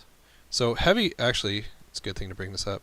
It says heavy will be too large for a small creature to use effectively. So that would rule that out for my character. Range. So range matters. You'll see 2 numbers when you see a ranged weapon. I think a longbow is something like 30/60 or 30/90. Sounds about right. Yeah, the first number is what you can hit without disadvantage. So anything in that first number, you will be able to easily hit if you roll good. When you start going into the large numbers, that's the maximum range you could do, but you'll be at disadvantage after the first number. So after 30 feet, you're not going to be as precise. Now, if you have advantage when you're making an attack that gives you disadvantage, they just cancel each other out. So you would be able to do 90 feet shot at no disadvantage if you go in with advantage. So there are fun things like that. Reach is fun. Fighters and paladins love reach. Adds 5 feet to the attack. So in most combats you have to be side by side to do a melee attack or diagonal. But you get to have a square in between you if you have reach, which is fantastic. Halberds, spears. Yep, glaives, I think. Mm-hmm. Lances, maybe? I'm not sure. I think so, yeah. I've never had someone use a lance in my games. I'd go for a spear over a lance. Yeah. It's just so bulky. Like, I've played Monster Hunter, but I don't know. Gun lances. Oh. Special. So special will be... It'll tell you what it is in that weapon, because they're all different. Thrown is much like a ranged attack, except for... when you throw it, you're not going to get it back unless it's got like a special charm on it to return to your hand, like Thor's Mjolnir. Two-handed, that's pretty much what it sounds like. Versatile. Versatile is very interesting, especially for fighters. The weapon can be used with 1 or 2 hands. It'll have 2 different damages. So the first one is 1 hand, parentheses is the 2-hand damage. I was looking at, I think there's like in one of my third-party books, there's a custom fighter race, or not race, fighter class, that its ability is that you can hold a versatile weapon, use its 2-handed damage in 1 hand, and still have a shield, which was kind of neat. But that was its level 3 bonus. Like, that's all you were getting till level 6, I think. Mm-hmm. So it's like that better be worth it to you. Improvised weapons. Oh, so this might matter if you're ever say you're at a classic tavern, you're ready to turn in for the night, or say this is a tavern that you're returning to, or say you're even just you slept in, you're coming down midday, all your gear is upstairs, and you break into a fight. Improvised weapons. Bar. Exactly, right? So anything you can wield in 1 or 2 hands can be a improvised weapon. What does it read here? An improvised weapon is similar to an actionable weapon. Yep. For example, a table leg is akin to a club. And so I basically can attribute whatever you're using to this kind of weapons chart down here. So like a club, something like a dagger, great club, blah, blah, blah, axe. All the fun stuff. No, the really fun stuff would be coming into, oh, I'm going to use this table leg and smack this guy in the head with it. And then it's up to the DM to decide, does the table leg break? Oh, that's true. You didn't know it was poor quality. He bought it from... Oh, you're... Counterpoint. I'd pick up the gnome and use them as a weapon. The gnome yells out, "I don't consent." Anyway. Okay, so actually, that brings up a good thing. Have you guys ever played games with the idea of an X card? Or do you know what that? I've never heard. You never heard of it? Okay. Well, I only needed one person to never hear of it. Okay. So the X card is a thing in like newer role-playing games that what game did I play? I played was it World of Darkness? No. I thought you were going to say like World of Tanks or World of Warcraft. Or No, something. no, I'm no, like, no. Oh shoot. No, it was No, don't shoot me. It was a game called Urban Shadows. It was like kind of like a Buffy the Vampire Slayer-esque supernatural role-playing system. Super fun. But that was the first time I had heard of what the X card was. So the X card was a thing that if ever a topic came up that made someone uncomfortable, they would play the X card, and everyone would just not talk about that thing. So for instance, like, say I was deathly afraid of lollipops, and you didn't know that, and you brought up a lollipop, and I would play the X card, and then you might be like, was it what I said? Was it the lollipop? I'd be like, it was the lollipop. You're like, got it. Everyone gets it. So that is always in play. If someone says something, just say X card or whatever. But we can also mention any limits or off-topic things, like things that just we don't ever want to come up in this game as a joke, as part of the story. Hold on, I can write this down somewhere. I would say we could probably, if we want to make a little Discord server strictly for this, I have my old one. I could just revive it. we could do that too, yeah. Yeah. And I we can can make a throw in section like, in my Discord since we're all already in that one. Oh, that works too. what I was gonna say, it's like in a server you can have like sound bites. That you Oh, can yeah. easily- That's true, like soundboard, right? like soundboard, yeah. So you could add something that'll be like, okay, and That's that'll a be noise. the X card thing. So Sure. you don't have to say it Okay. if you don't want to. But for me as a storyteller, and Yes. So for instance, a more serious thing than lollipops. Say you're super touchy on hearing about specifically parent death or mom death. Say you recently had your mother pass away, or you just don't have a good relationship with your mother who passed away, and it's just a touchy subject. You don't want it talked about or brought up. Tell me. We want to get that out before the game starts. The only person who's ever had something that they didn't want talked about, and for good reason, was rape. So I'm totally okay not using that in the story. So if you guys have anything you don't want in the story or ever brought up, even as a joke or on the side or anything, let me know now. I mean, my kind of thing with that, as someone with PTSD, is I don't mind if it's brought up as long as it's done properly. Nope, that is a good note. Yeah. As long as it And, makes sense and is done properly. Lighthearted, Yeah. and it's not thrown in there for shock value or... Yeah, like it's an actual integral part of a story, Yeah. and it's done with respect, and yeah, that's where I'm at with that kind of stuff. Yep. Personally, I don't think I have anything. Okay. So if something does come up, I'll do the card. But Yep. And you right really- off the bat, I can't think of anything. You really only No, I have to tell me. can't think of anything. Yeah. Like if you don't want to tell everyone, that's fine. I'll keep it confidential. It's fine. What were you saying, Billy?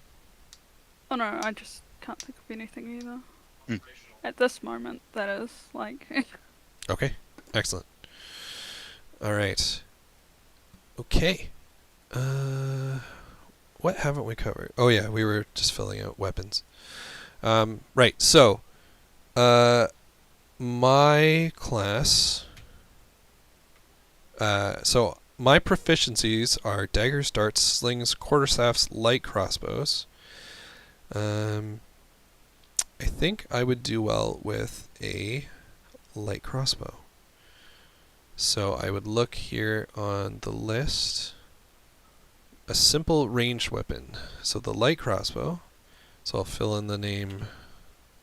I can't type for the life of me. I can just say light expo.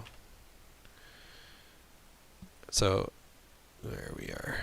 Okay, so the damage type is 1d8 piercing. And then the things that we might need to know about it. So let's just say light expo. So my light crossbow has a range of 80 with a long range of 320. I need 2 hands to use it, and it has the loading property, which if I recall, time required to load this weapon, you can only fire 1 piece of ammunition when you use an action, bonus action, or reaction to fire it, regardless of the number of attacks you can normally make. So that's not fantastic, but she is a spell slinger, so it'll be like I can, if I'm out of juice, I can shoot the crossbow or whatever. Now, when it comes to the attack bonus, let's see here. Since it's a ranged weapon, ranged uses dexterity usually. So, and since I'm proficient with light crossbows, it'll be my dexterity plus my proficiency. So for me, my attack bonus is a +5. And things that can change that are if you have, say I give you a magic item, you have a magic rapier that gives you +1 to rolls and +1 to damage. Then you would that would be like a +6 for your character. Now things that you would have to keep in mind, say our paladin blesses you, or if our bard blesses you, you might have an additional 1d4, I think, to attacks. That would be something you have to keep in mind. Usually the person who did it will remind you, you would hope. Some people will leave you to your own devices. But what you should try to do, and see, here's another thing. In Roll20, you can just keep adding these rows. In this, it just assumes you're only going to have 3 weapons at all times. But you can have your... Need more than 3. yeah. But in Roll20, you can have like your spells here, and then you can just click on them to do the roll for you. But yeah, so you can have your spells here. I would suggest trying to throw all the weapons you have. So when I finish this, I'll add in daggers, and I think that would be all the weapons. Oh yeah, inspiration up here. I like to grant inspiration to those who roleplay in character. Now that might sound, wow, he just gives away inspiration, but for the group I'm running right now, they love to fight, and they don't like to roleplay too much. So to get them to roleplay, I'm always offering inspiration on the table, which they can use in combat. So I tend to, for good roleplaying or roleplaying in character, I usually like to get, or being who you are. Like, you're following your personality traits, you're following your ideals, your bonds, your flaws. You're being who your character is supposed to be in maybe difficult situations. I'll give you inspiration. If you're just being a badass, I might give you inspiration. And I know a lot of DMs will, like, especially in combat, like if they do, say they get like they roll a nat 20 on the final hit of an enemy, and then they role play out the thing. oh, for sure, I love that. Yeah. Yeah, it's like if anyone's watched Critical Role, right? Like, how do you want to do this? Yeah, it's good stuff. Okay, I think we've covered everything on this first page. I think. We've talked about... Oh, armor class. That's the last thing we've talked about. Let's see. I think with... there's a whole thing on armor. Armor.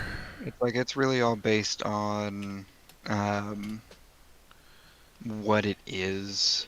Usually, What you're wearing will tell you what your AC is. the one thing I never remember is what your AC is when you're wearing nothing. I want to say it's... Mhm. Is it 10 plus... I want to say it's 10 plus, like, dex? Watch, it's not going to say here what you have when you're not wearing armor. And that only matters because donning heavy armor and taking off armor might matter, like if our paladin takes off the plate or half plate armor, which would take maybe like a minute to like get in and out of combat. A combat turn is supposedly like 6 seconds. Yeah, it's 6 seconds, so you'll have 10 turns taking off your armor. Exactly, and at that point you might as well just fight With disadvantage. in the nude. No, it's not going to say here. I bet you any money. Oh, here's getting in and out of armor. Heavy armor's 10 minutes to put on. Damn, I've been really nice to my players. I knew Dawn as putting something on. I never knew that doffing was the word for taking off armor. Well, the team I'm running, they have an NPC artificer with them who's I think the armorer subclass. So she can just get in and out of heavy armor in like 6 seconds. Yep. So because it's kind of a spell. yeah, it's like a trait. Yeah. Mm-hmm. Artificer is an interesting class. It's pretty fun. I've been, because it's like a DMPC kind of whenever they choose to have her on the team. So I'm like, sure, I get to play an artificer.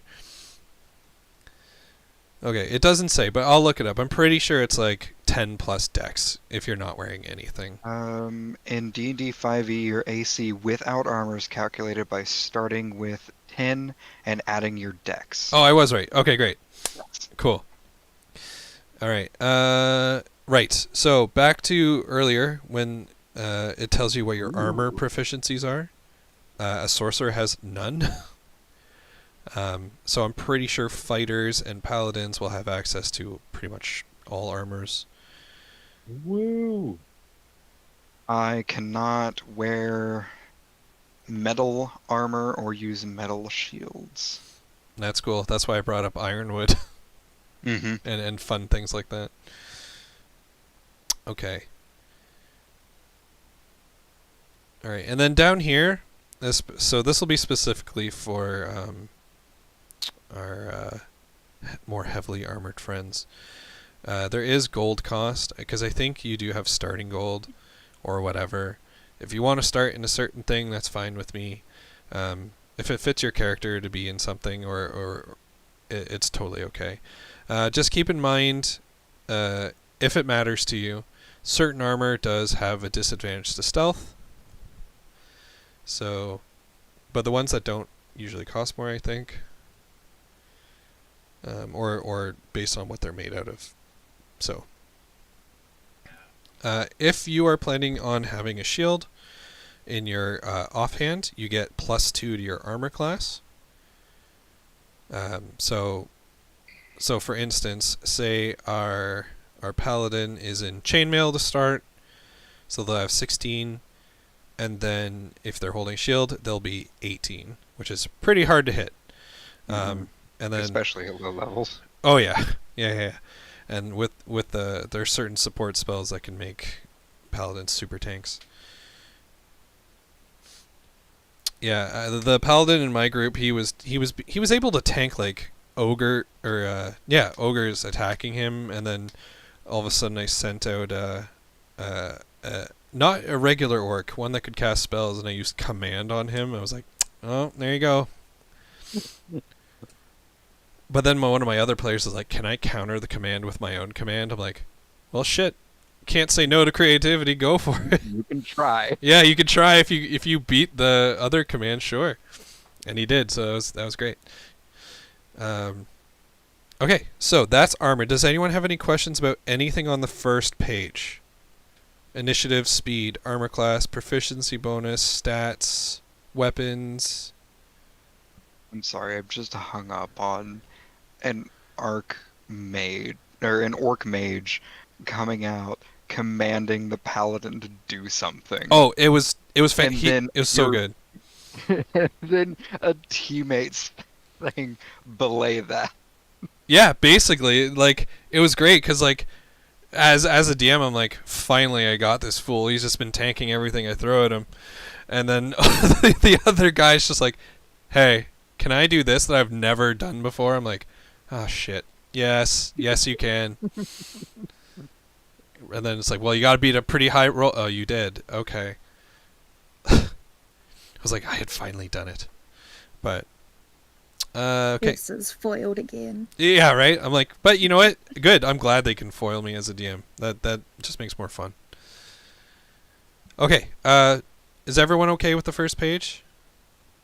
Yep. Yeah. Because like I know I'm terrible at explaining things, but I hope I did a good job. So if everyone and feel free to send me messages if you need help or if you want to do other stuff. When we get to the second page, it's just kind of filling in the blanks. How old you are, height, skin color, eyes, weight, hair, etc., etc. So for me, my character's hair is literally vines. Character appearance, I think you can like input a picture. It's fine. I actually have a if you want to use AI, I think somewhere I have like a decent AI generated art thing that I can send to you guys if you want to go that route. You can just fiddle with it until you get something you like, or if you just have a picture, you can use that too. Like for instance, you showed me like a mood board. If you just type in kind of like all the mood points, Yeah. it's pretty fun. Put in the link to my mood board. Oh yeah, it's great. Character backstory. This you don't have to reveal to everyone if you don't want to. If you want things to come out organically, that's always sometimes better. But I would appreciate if you send me a full character backstory, just because since this is like I haven't homebrewed a world probably in like 10 years. I don't know. It's been a while. But as Zom knows, I kind of have something to work off of, which is fun. And I think Billy, you sent me yours, right? Or you? Yeah. So when you sent me yours, you had already sparked something in me. I was like, where am I putting this mountain? You know what I mean? like I have this mountain. I love it. I already have ideas in and around it, but I need to know where everyone else is so that we can kind of connect somehow. And like I won't give away anything in your backstory, but I was like, oh, I can already see a character you mentioned being able to help guide you towards the group. Maybe. So treasure, this can be where you just put your loot and fun stuff. Additional features and traits. I feel like this only exists because they knew they couldn't fit everything into this one. When you're writing it on paper. Like I remember when I was doing it on pen and paper, I just took a blank sheet of paper, just stapled it onto the rest, and just used that. Before I was using notebooks. Okay, third page is just for spellcasters. You want to put your spellcasting class. We talked about calculating your ability, your DC. Oh wait, not your ability. Your ability will be what you're told at the beginning. For me, it's charisma. Spell save DC, spells attack bonus. This is where you're going to list the spells that you know. Since nobody is a wizard, Wizards get to like know a bunch of spells, but they can only prepare so many, I think, per day. Druids might be a little bit like that too. Not fully sure. I think so. Yeah. It will be your guys' job to keep track of your expended spell slots. If we do go with Roll20, I'm able to check in on everyone's sheet in real time, which is kind of fun. But yeah. The wiki page that I sent to you guys is really good for the spells. When I was playing my character, I would have like my spells kind of all across the top, and when I needed to reference them, I would have them. But once again, if we're in Roll20, you can actually input all that stuff into the system, and then you just click on it, and it tells you what it does and calculates it all for you. Okay, so the hard part of the character sheet, I think, is hopefully mostly done.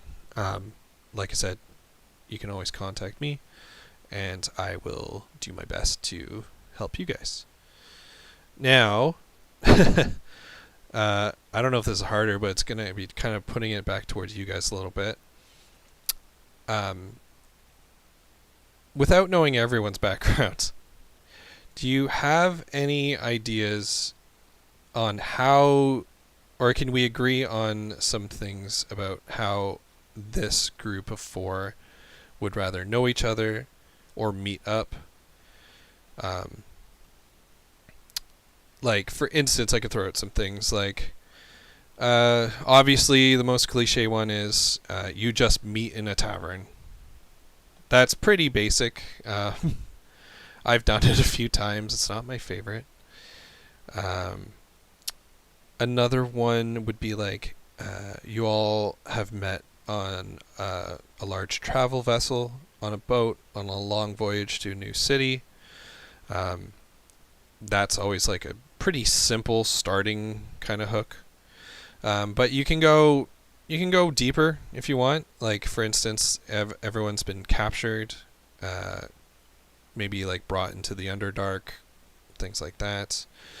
Or you can all just be sort of witnesses or victims to something that's beyond all your control, but you kind of all went through it together, like a shared kind of trauma kind of thing. Like, for instance, like, oh, demons are showing up all over and just attacking, or maybe just one town that you all happen to be in. Other things, say there's like a young and upcoming like noble who has maybe like purchased a license of like an old guild, and he wants to restore its honor and good name, but he can't get a single adventurer to join him.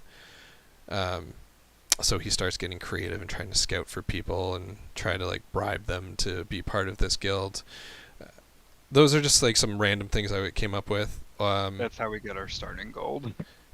They could be. Well, that's just the thing, right? Like, everyone could be like kind of like hired by this guy, and he all promises you different things just to get you in, and then you realize like, oh, he doesn't have as much. He has money, just not as much as you thought.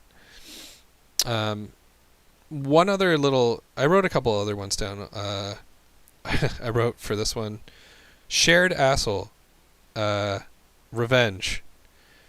Shared asshole, or a group of people who, knowingly or not, ruined everything for everyone. A person who was the reason behind the suffering and death, but took no blame. That's always fun. Like a kind of like a counter. I love a shared asshole. Right? Yeah. I was gonna say, it's like, okay, so human centipede, and then you went into detail.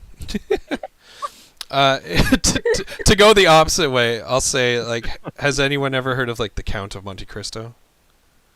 Yes. Yeah. Yeah, that's always fun. Revenge. Or you can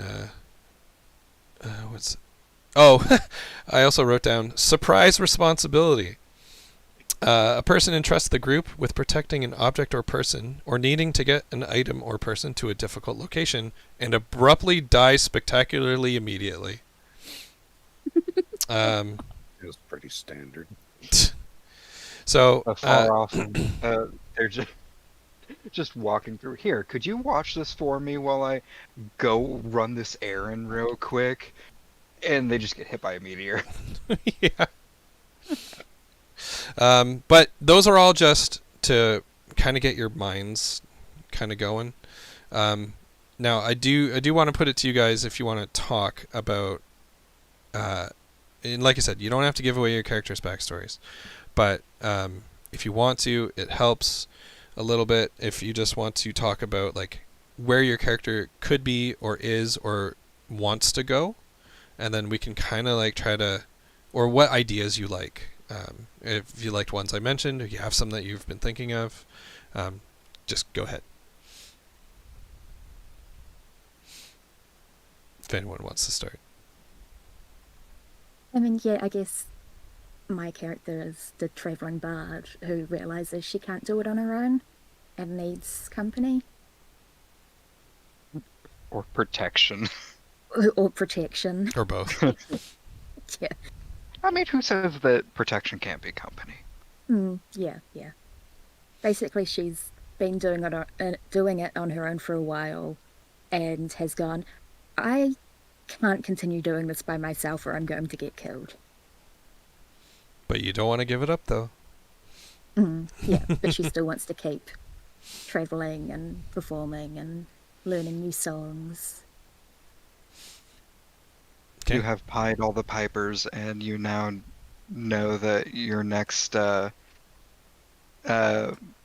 next challenge is going to be, the killer rabbit from Monty Python.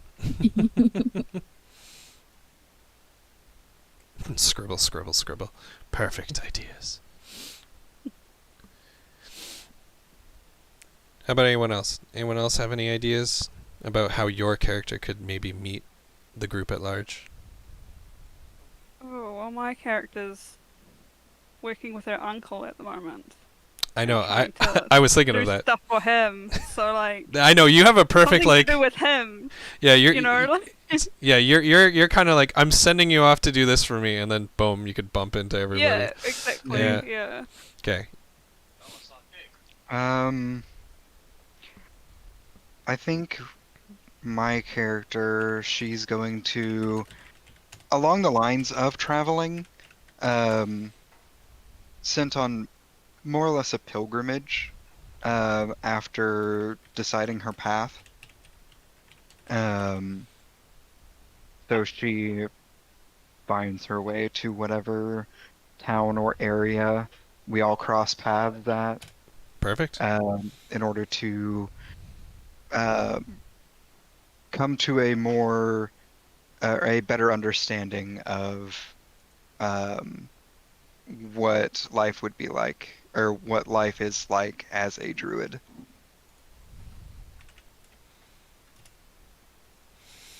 Okay, perfect. I'm writing things down.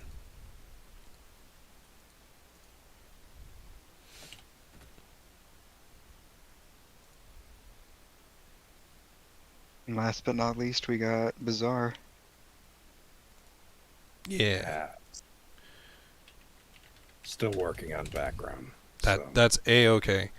I can definitely use the directions that our bard, fighter, and druid have given to aim you to a certain place.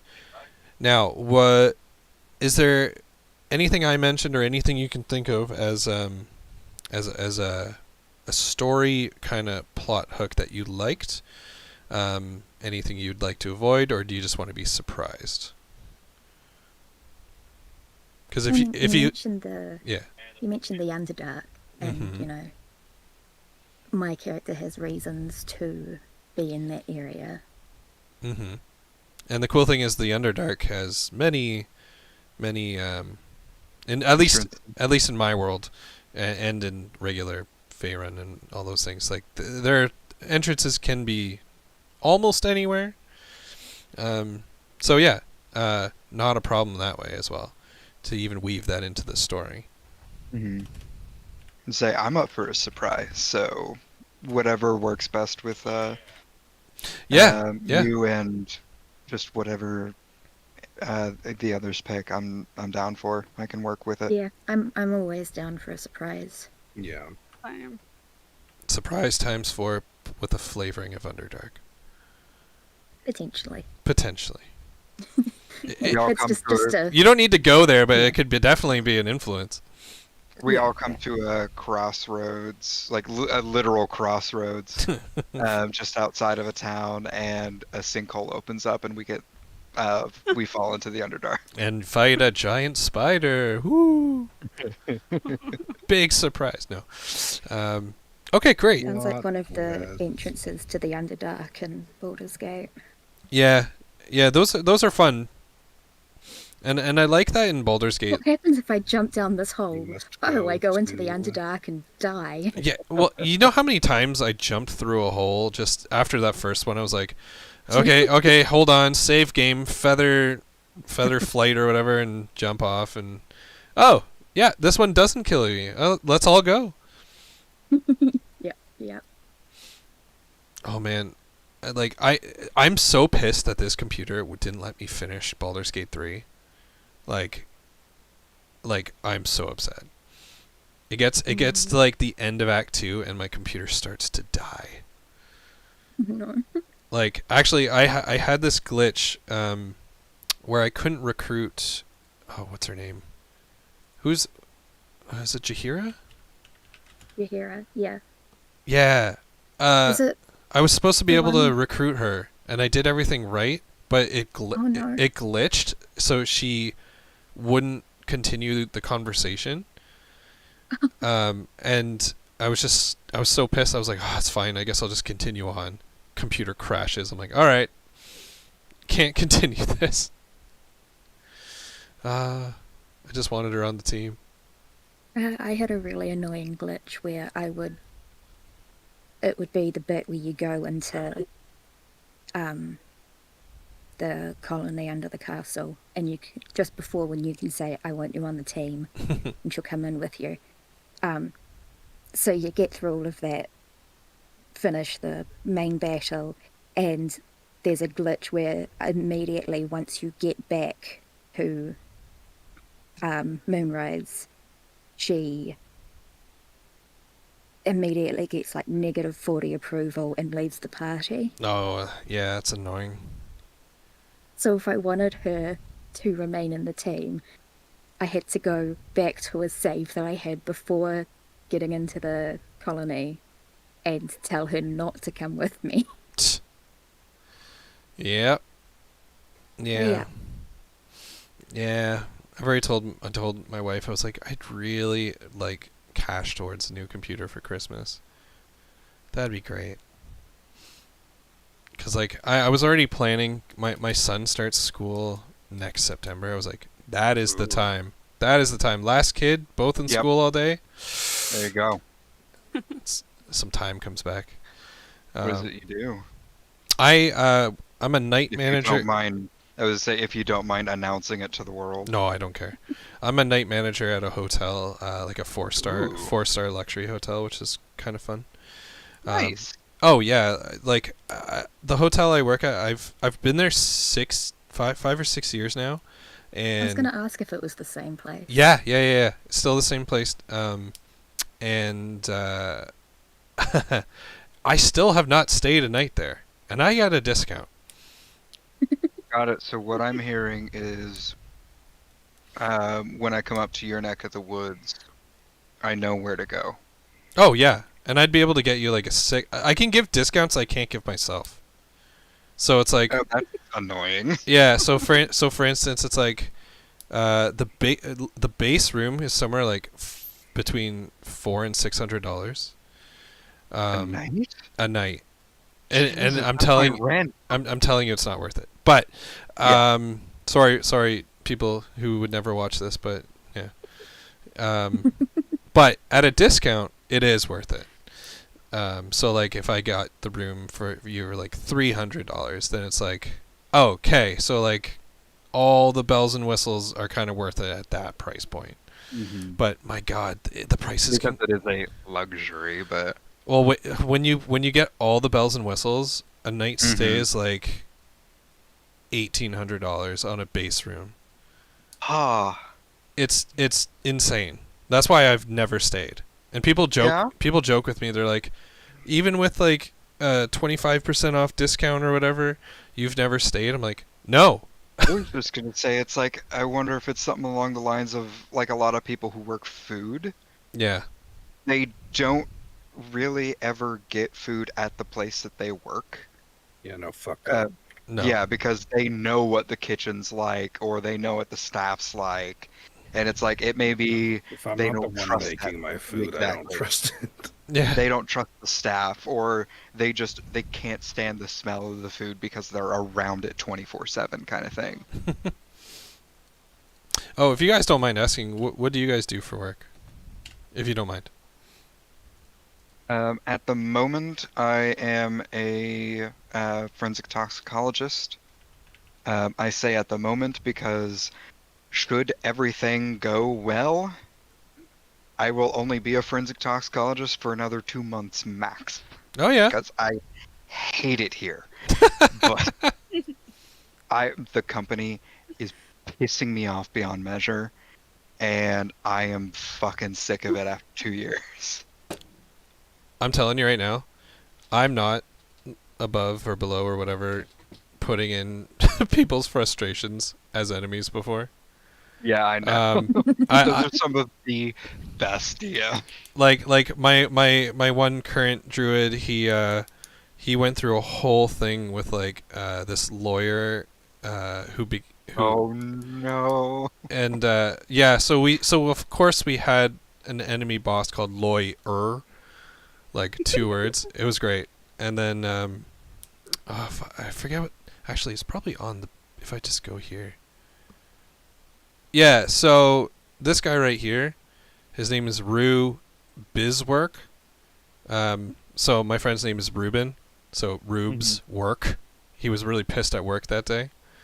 So I was like, yeah, I'm not above. Enemy. Yeah. And so he just took it out on his work. That is wonderful. And of course I made him the boss. I was like, yeah, he's going to be the most annoying, but it's going to feel oh so good when you get him. Tharsis. Yeah. Yeah, totally I'm gonna fun. play one day and there's gonna be someone called Ableism. Yeah. Yeah. Just you need to just talk with Bazaar about the campaign that that he ran for me and a couple others forever ago, Mhm. and I'm sure that you two could probably figure some stuff out Oh yeah. for like working shit in like that. Oh yeah. I'm hoping that like we're a consistent 2-ish weeks game, and then hopefully everyone's into it, and then definitely start getting into some crazy stuff. That would be really fun. Like I got to admit, after Zom contacted me, I literally busted out like, how many books do I have? 1, 2, 3, 4, 5, 6, 7, 8, 9, 10, 11, 12, 13, 14. I have a stack of 17 physical books behind me. that I haven't gone through them all, but I was like, these are some my mood board, my ideas. So, yeah. Let's see. Personally, I don't think I have any 5e books, but my housemates do. They have just I the have my DM guide, ex-husband's. the PHB, the monster manual, of the Tome of Foes, Tomophos is a good one. Guide, Xanathar. They have Curse of Strahd, Prince of the Apocalypse, Ravencia, or Ravnica? Yep. Ravnica. I know Ravnica because that was the latest thing in Magic the Gathering when I started playing. And then the Sword Coast Adventures Guide. Oh yeah, classic. So they got a nice spattering. I was very excited to bust out. I have these 4 giant thick books. Three of them are called Tome of Beasts, and then one is called the Creature Codex. and it's like, oh, I'm making a custom world here. I can really go crazy. Yeah. So Homebrews are always so much fun with as the DM, because you can just do anything within reason, yeah, and other times you can make the reason. I've kind of been refraining a little bit from looking at all the stuff we wrote for the world because I'm like, I just want to see when something comes up from that, and I just go, oh, I remember that. you get to Yeah. live in it. Just Yeah, that tiny little, yeah, That was Like- that like was the- part of flower that tastes like mango. Ooh. oh yeah. There's Uh, there's a bunch of cool stuff. No, that was part of my thing when it came to character introduction and trying to figure that out. It's like, I honestly feel that Zombie should go first since she helped create the world. Okay. Oh, I keep forgetting to actually check Discord here. Okay. All right. Well, this has given me a lot of stuff to work with. Why? And Setting up, so for session 1, maybe, yeah. we'll just need everyone to have like your character sheet done, at least.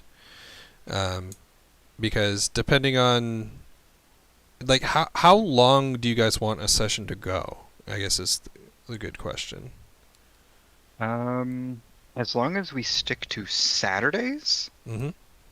I'm fine with whatever, because Saturday is my last day of the week. Saturday is my Friday. Nice. Okay. So I'm good with anything on Saturdays. Should things change, I will let you know. Oh, and where is everyone located? I'm in Canada. Billy and I are in New Zealand. Okay. And those two are in Midwest. USA. Okay. USA. I'm near KCK or KC Mo right now, actually. Okay. All right. I'm near Chicago. Oh, we're actually pretty close then. I'm in Ontario. Oh, okay. Yeah. Cool.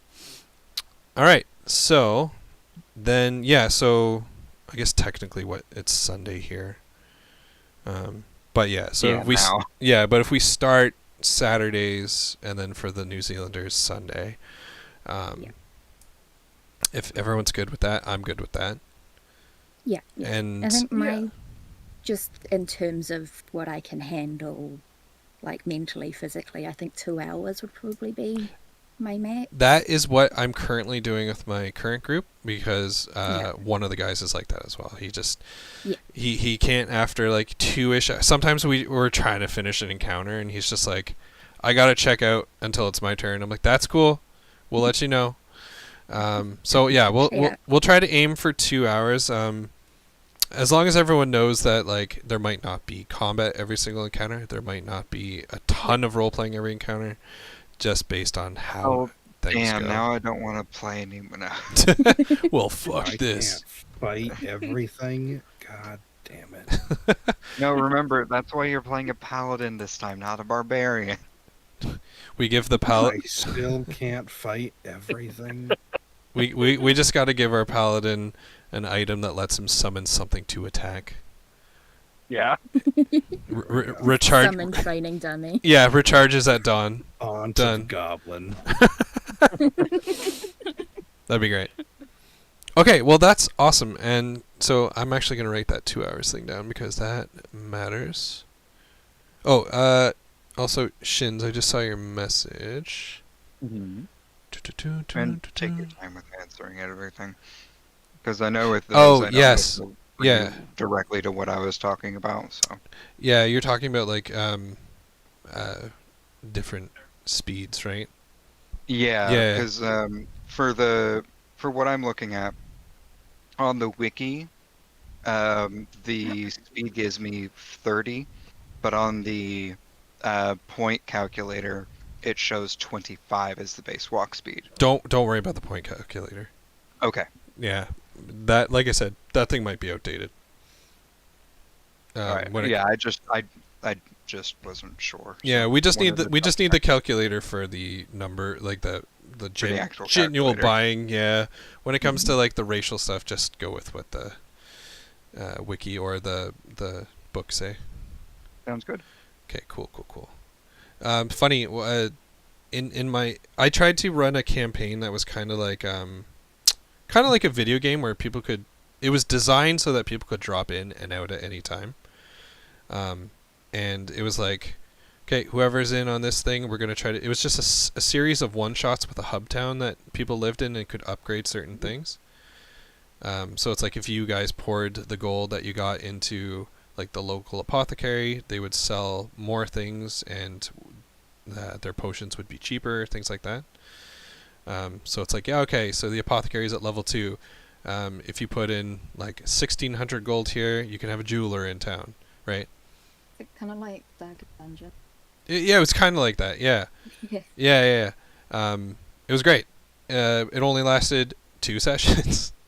Oh no. Oh, Yeah, because like one guy's like, that's when we were doing it in person, and someone was like, I'm moving yeah. to literal Nova Scotia, which is the far eastern side of Canada. Yep.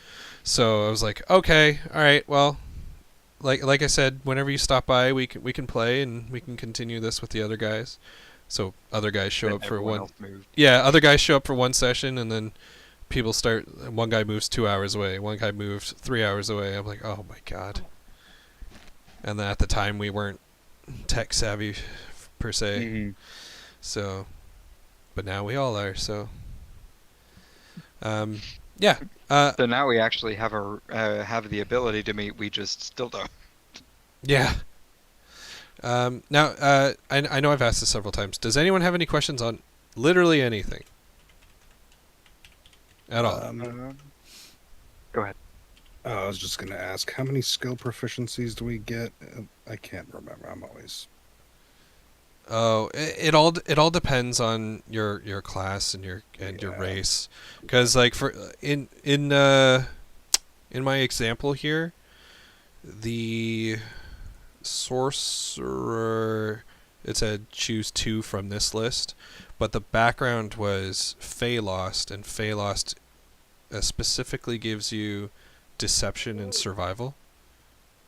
So I like to do the background first because those are definite skills you're getting, and then you choose from the list from your class or race or whatever. Sometimes your race will give you one too. It'll be like you are just proficient in blah. Mm-hmm. Okay. That's what I figured. Oh darn! Going by the wiki, I can speak less languages. But like I said, if you want to thematically know another language, I'm down for at least like giving you an extra language if it works into your story. Mm-hmm. That's one of the things that I think people should have more of in the game, because like I find it helps a fucking lot.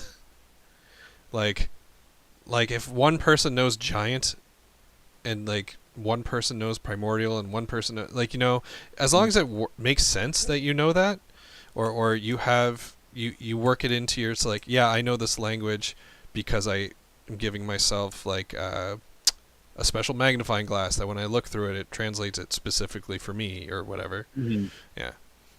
But it only works for certain languages. Yeah, like whatever you want to flavor something and be like, but it won't work for someone else because it's attuned to you, whatever. Like, you want to make it work, just run it by me, I'll probably say yes. By the way, this is World Anvil. I'm going to just take over the screen here. I made an account, like a free account, just to see like what I could do with it. But I haven't tried making a map yet, or I don't even know where you can put character sheets. I think I have to like start a campaign, and I don't know if there's like a easy dice roller like in Roll20. And well, what I was gonna say like way earlier, but you were still explaining things, so I didn't really push for it. When trying to make a character sheet in Roll20, if you just have like the free version, Mm-hmm. it looks like you can only use the standard PHB, like with races and stuff like that. Ah. Okay. Invite characters to your world. Ooh. Oh, yeah, I see what you mean though. How was I running this? I think I just like put everything in myself. If I had to guess, because I don't think Eladrin, because that's what this character is. She's an Eladrin. I don't think that's like normally in Roll20. Yeah, I think I just wrote in the race. Bard. Yeah, I think I just neglected to fill things in here and then just wrote them down in other places. Wait, that's not right. Bio. Did I put the bio in here? I didn't. She has a cool story, but I didn't want people to see it. Alright. Okay. Does anyone else have anything else? Are you excited? I hope. I am I excited. am. I'm just very focused. Honestly, if I didn't have a 7-year-old birthday party today, I probably would have way more energy. I'm just drained. Kid's happy though. Kid had a great day. Yay. Yeah, Belle was really happy. Okay. Yeah. I hope I've sparked some ideas for you guys, and with the idea of like a surprise story hook or and like I said, I'm not gonna just bank on one idea working. I'll have some backups and things like that because I want you guys to ultimately be in control of where things go. I'm not super into railroading, but I do like to present choices. But yeah, if you want to see the story go anywhere, just message me on Discord and I can see if I can weave things in. It might not be always the next session, but I'll definitely keep your ideas in mind. I always try to like weave in things if I can. I'm sure I'll be sending you more rolls of texts of things I've thought about. Oh, Zom, you and I going back and forth. I was just like, I literally kept opening up a Google Doc, and I was just like adding like a little note here or there.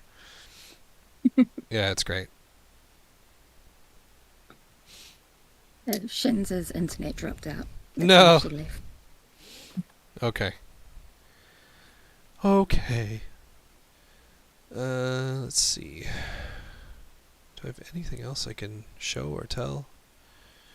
I have also made a little category in my Discord for stuff that only the 5 of us can see. Okay. So, Oh my god, if there's anything. I haven't used anyone's actual Discord in forever. Please tell me I still have yours. Yes, Well, yes, I added yes, I you do. to the category, so Yeah. It's like I just haven't gone in to any of these in so long. Like I only use the one because that is the only way. My one friend, that's all she will use. She's like, you have to use this. I'm like, oh, okay. All right. Campaign shit. Yeah. Hell yeah. All right. Okay. I will do my best to answer all questions.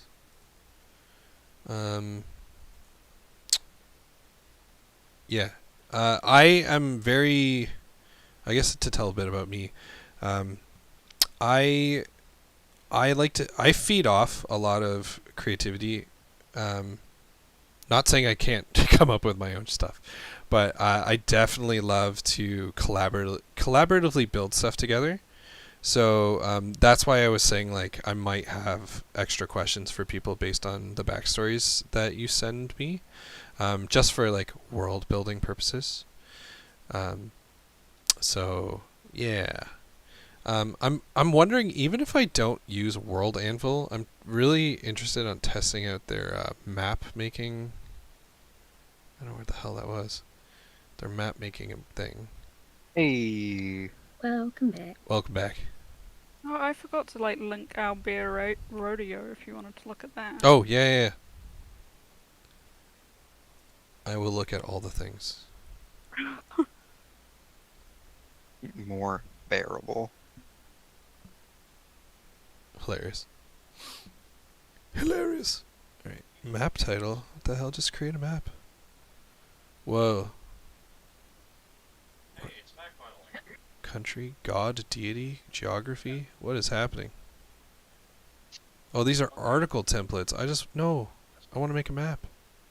Anyway, I'll mess with this. Create geography. Ooh. I feel like this is what I should have built the world in instead of a Google Doc. Don't you think? It would all be there like a wiki style. Yeah. Oh, damn. Instead, I've just got the Google Drive folder. Yeah. It's all good, though. Do you want to exit? I'm not sure, but I'll exit. Okay, cool. I'll stop talking, because I don't think... I've never talked this long for so long. You used to stream. I guess. You better get used to it again, because you're a DM on a D&D stream. You know what? I love it. I do. Oh man, I have so many of these little things. So I have this little box in front of me. It's called the Ultimate RPG Campfire Card Deck. 150 cards for sparking in-game conversation. Shrek, we're not joining you again. Whether you're traveling day or night, feasting at the local tavern, or in fact saving the world, your adventuring party does a lot together. But how well do you know your allies? Do you see the river? Huh. Featuring It six sounds like fun. Featuring 6 categories: your past, your present, your companions, your dreams, your world, and hypotheticals. It's always fun. Although I found that some of them are just so random, because like I tested this out with my other group. They're just like, sometimes they just don't gel. Because like I was like, do you want to do the campfire deck? The guy's like, yeah. I'm like, okay, what category do you want? And he was just like, pick one randomly, like your world. And then, because some of them are a little like world building in themselves, it'll be like, oh, back home, did you have like a hero that you looked up to? And then you have to kind of like on the spot role play, build, create like, yeah, there was this guy. He was the brother of the baker's son, and everyone thought he was a loser. But you just kind of spitball. But that was like perfect, like inspiration granting bait. I'm like, who wants to do a campfire thing? It's like, oh yeah, I'll do it. Will I get advantage, or would I get what the fuck? What is it called? I just said it. Inspiration. Inspiration. I was like, well, if you do well, sure. So, yeah, that's one of the fun things. One of the fun little bonus things I have. I have some other stuff too. Like sometimes, like, my one friend's so chaotic. He's like, "Are you giving magic items after this?" I was like, "Yeah, I have a list of things." He's like, "No. Do you have a random list?" I'm like, "Yes." He's like, "Hit me up with a random item." Roll on the list. Yeah, I was like, "Are you sure? You might get like total garbage." And he was like, "Yeah, hit me up." He literally got like Lucky dip. he got a ring that just like let him swim. Like that's all it was. I was like, "Now you have a swim speed. I hope you're happy." Congratulations, you are now playing, or you were playing a Hollow Knight randomizer that you didn't automatically start with swim, and you found the swim ability. Yeah, that's basically what it was. But he was happy with it, because like later on, they had to sacrifice some magic items. He was like, hold my beer. Here, take this bullshit. Yeah, item. yeah. He's like, hold my beer. I got like 3 junk items. I was like, yeah, but I had stuff specifically for you, and you opted against it. And he's like, yeah. Yeah, I know. I made my bed. I laid in the bed. Now I want to get out of the bed. Yeah, I had the wherewithal to give it to the player who hoards shit, and then he was like, yeah, I'll sell it to you. And then he's like, how much is it worth? I'm like, how much do you think it's worth? And he's like, oh, good point. And he just like charged the guy for all his gold to get like at least one item. Okay. All right, I should go to bed though. Calm down, Hesper. Okay, so today is October well, technically I would start on the 19th, or I started on the 19th. So the next time we could go, we could start a bit earlier too if that works for anybody. Instead of midnight, we could do like, or my midnight, we could do my 11 if that works for everyone else. Yep, that'd be Yeah. 4, PM right? for us. I'm Yeah. getting it. I'm getting Yeah. it. I'm just adding 12 plus 5. It's great. Are you in Central Time? I'm EST. Okay. So yeah, that would be 10 for us. Or no. Yes? No. I think Yeah, I think believe so. Chicago's the same as me, isn't it? I believe so. Yeah. No, I think Chicago's Central. Is it? I wouldn't know. Oh yeah, no, Chicago is central. I'm in the whole. You know what's funny? If we become fast friends, I'm literally going to Frankenmuth at the end of November. Nice. Just saying. Yeah, my wife, like, her family took her to if anyone who doesn't know, Frankenmuth, Michigan is like year-round Christmas town. Kind of weird, actually. Yeah, my wife is like, she loves it. She goes like, she wants to go every year. We didn't go last year, but we're gonna go this year. So, yeah, her family took her there like every year as a child during Black Friday, basically. So they would do double duty where they'd hit this little Christmas town and then go Black Friday shopping.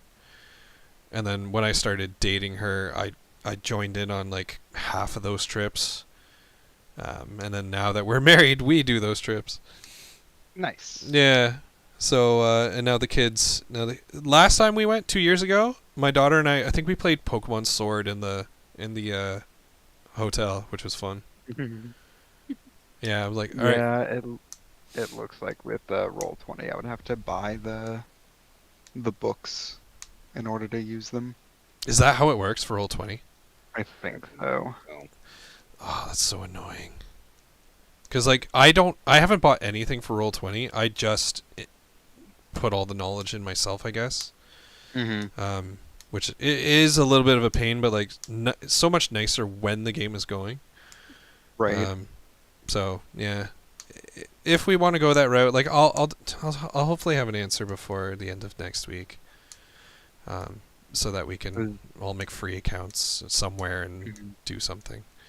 And I was gonna say, where or when do we want to? Because it's not next week or the week after, but the week after that, correct? I think that's what lines up with your schedule, Bazaar. what did you say? I'm so sorry. I'm rolling dice right now. You're fine. You are the one with the every other weekend Yes. schedule. So Was this week a work weekend? this was a work weekend. Next Okay. weekend is not a work weekend. So are we meeting up next week? Yeah. Or are we going to give it a couple of like 3 weeks so everyone can get everything together and we're not I don't think we'd be rushing things since we're level 1. There's nothing really to No. rush. I could have an introductory session 1 by next week. I would say the big thing is on you. I don't Yeah. want to push you too much. Yeah, I'm just trying to think. I have to work because I work 4 10-hour shifts.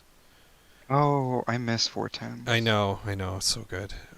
But I get like nothing else done on those days.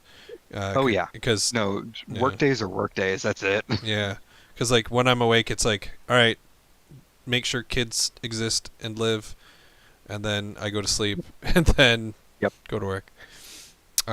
So I really only get like 3 days. So like like I said, I can have an introductory thing good to go if everyone else is good to go, but then we should decide sooner or later then on where to Mhm. play. Like I said, I recently do use the free version of Roll20. It is a little bit of work to get everything in, but it's pretty handy once it's all in there. It's fairly easy once you know what you're doing. Yeah. But I need to look at other places too, like Owlbear Rodeo and World Anvil and other things. So if it it would rather be the 27th or the 10th. Or no, wait. The 2nd or wait, I'm terrible at this. It'd be the 2nd or the what would the next week be? I can't think. The Second, Ninth. I believe, is The the ninth. next time that Bazaar works. Oh, that's the next time he works. Okay. Because So the Um, 9th would be. yeah, it's the 26th would be the weekend coming up, Okay, so 26th or 9th. or the 9th. Yeah. Yeah. Yep. Okay. Just trying to see, because I work today. I work tomorrow. Work Tuesday. Work Wednesday. So I'd have 2 days to get something going.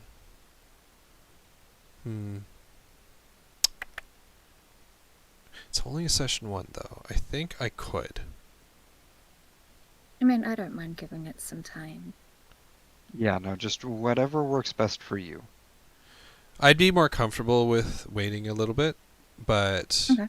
although if everyone's chomping at the bit, I can ride that energy and get something going. You know what? I'll tentatively say the 9th for now.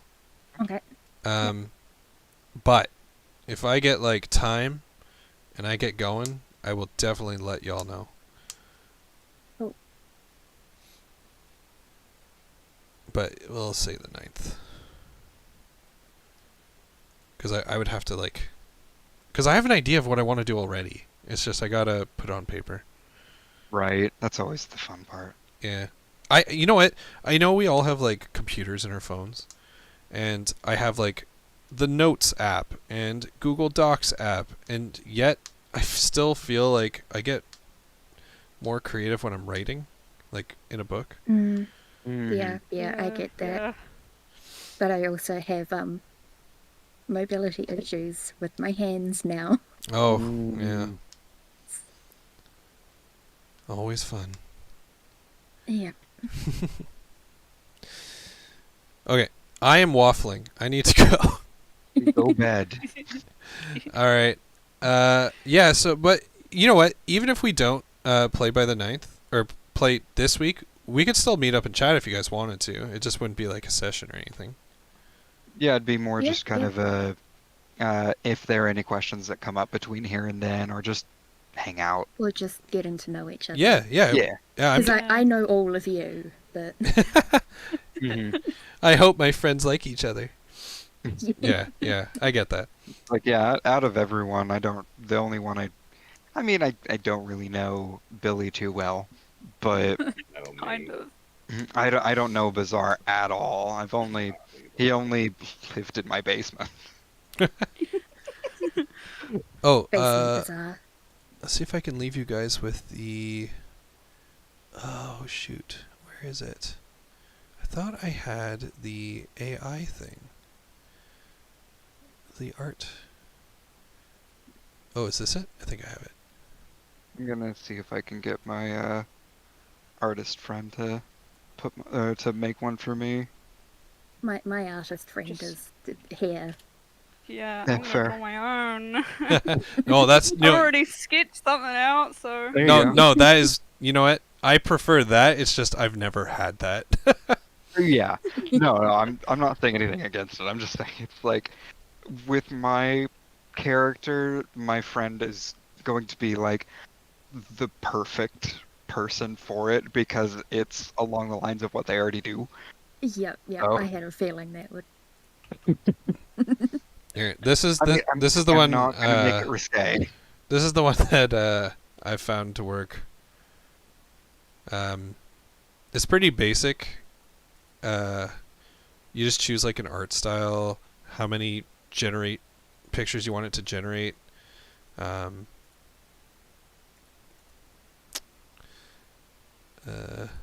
what if I did? Let's just what did I make? I made a fairy, vine hair. Yep. Sorceress. Shadow sorceress. Oh, I should have had a shadow. Let's see what it gives me. It gives me a lot of, like, random stuff. Yeah, I should really put in shadow sorceress, because, like, they look too happy. Shadow Fae sorceress. And then none of them gave me vine hair. Wild. Not a single one has vines for hair. AI can't figure it out. You had one job. Yeah. I'm getting like your typical anime fairies though. Mm-hmm. But I'm being very vague. Like I'm giving no descriptors. But like it came up with this pretty fast. So I'll just post this picture. Like it came up with a fairy, right? Like Mm-hmm. it did a good job. Not vines for hair, but whatever. So you mess around with that if you don't have art friends like me, unless you want to be my art friends. But yeah, I'm literally out. Like they're just calm Billy. Yeah, right. I'm like, hey, I've got this small little Fae shadow sorceress who needs love. She has no When you've bet. already, What? Billy's already drawn something for Bazaar. Oh, really? Yeah, That's awesome. for a birthday present, Mm. I got Billy to draw something for him. That's awesome. I do remember doing that. Yeah, it's soup in a Yeah, soup can. It's soup, yeah. Right. So I pissed was at like, Cat. okay, that was a while ago. I was so confused for a second. I was like, I've got it saved, and I've been planning on using it for something, but like that you had me so confused. Yeah, I don't know if you two have actually spoken before. I don't believe so. No. Hi, thank you for my cat. Okay, I'm gonna leave y'all. Hopefully everyone is excited. And yep, and honestly, please reach out if you got questions or I love to bounce ideas back, as Zom knows. Yeah. So yeah, oh my god, you hit me up so hard with like bardic inspiration, huh? I was like, yeah, hold on, let me look at my books. So, yeah, I will do that for everyone. Yeah. Okay, I'm leaving. Yeah. Right. Good night. Thanks, y'all, Right. and see you maybe just for a chat next week. Yeah. All right. Yeah. Cool. Peace. Alrighty, see ya. Bye. See ya.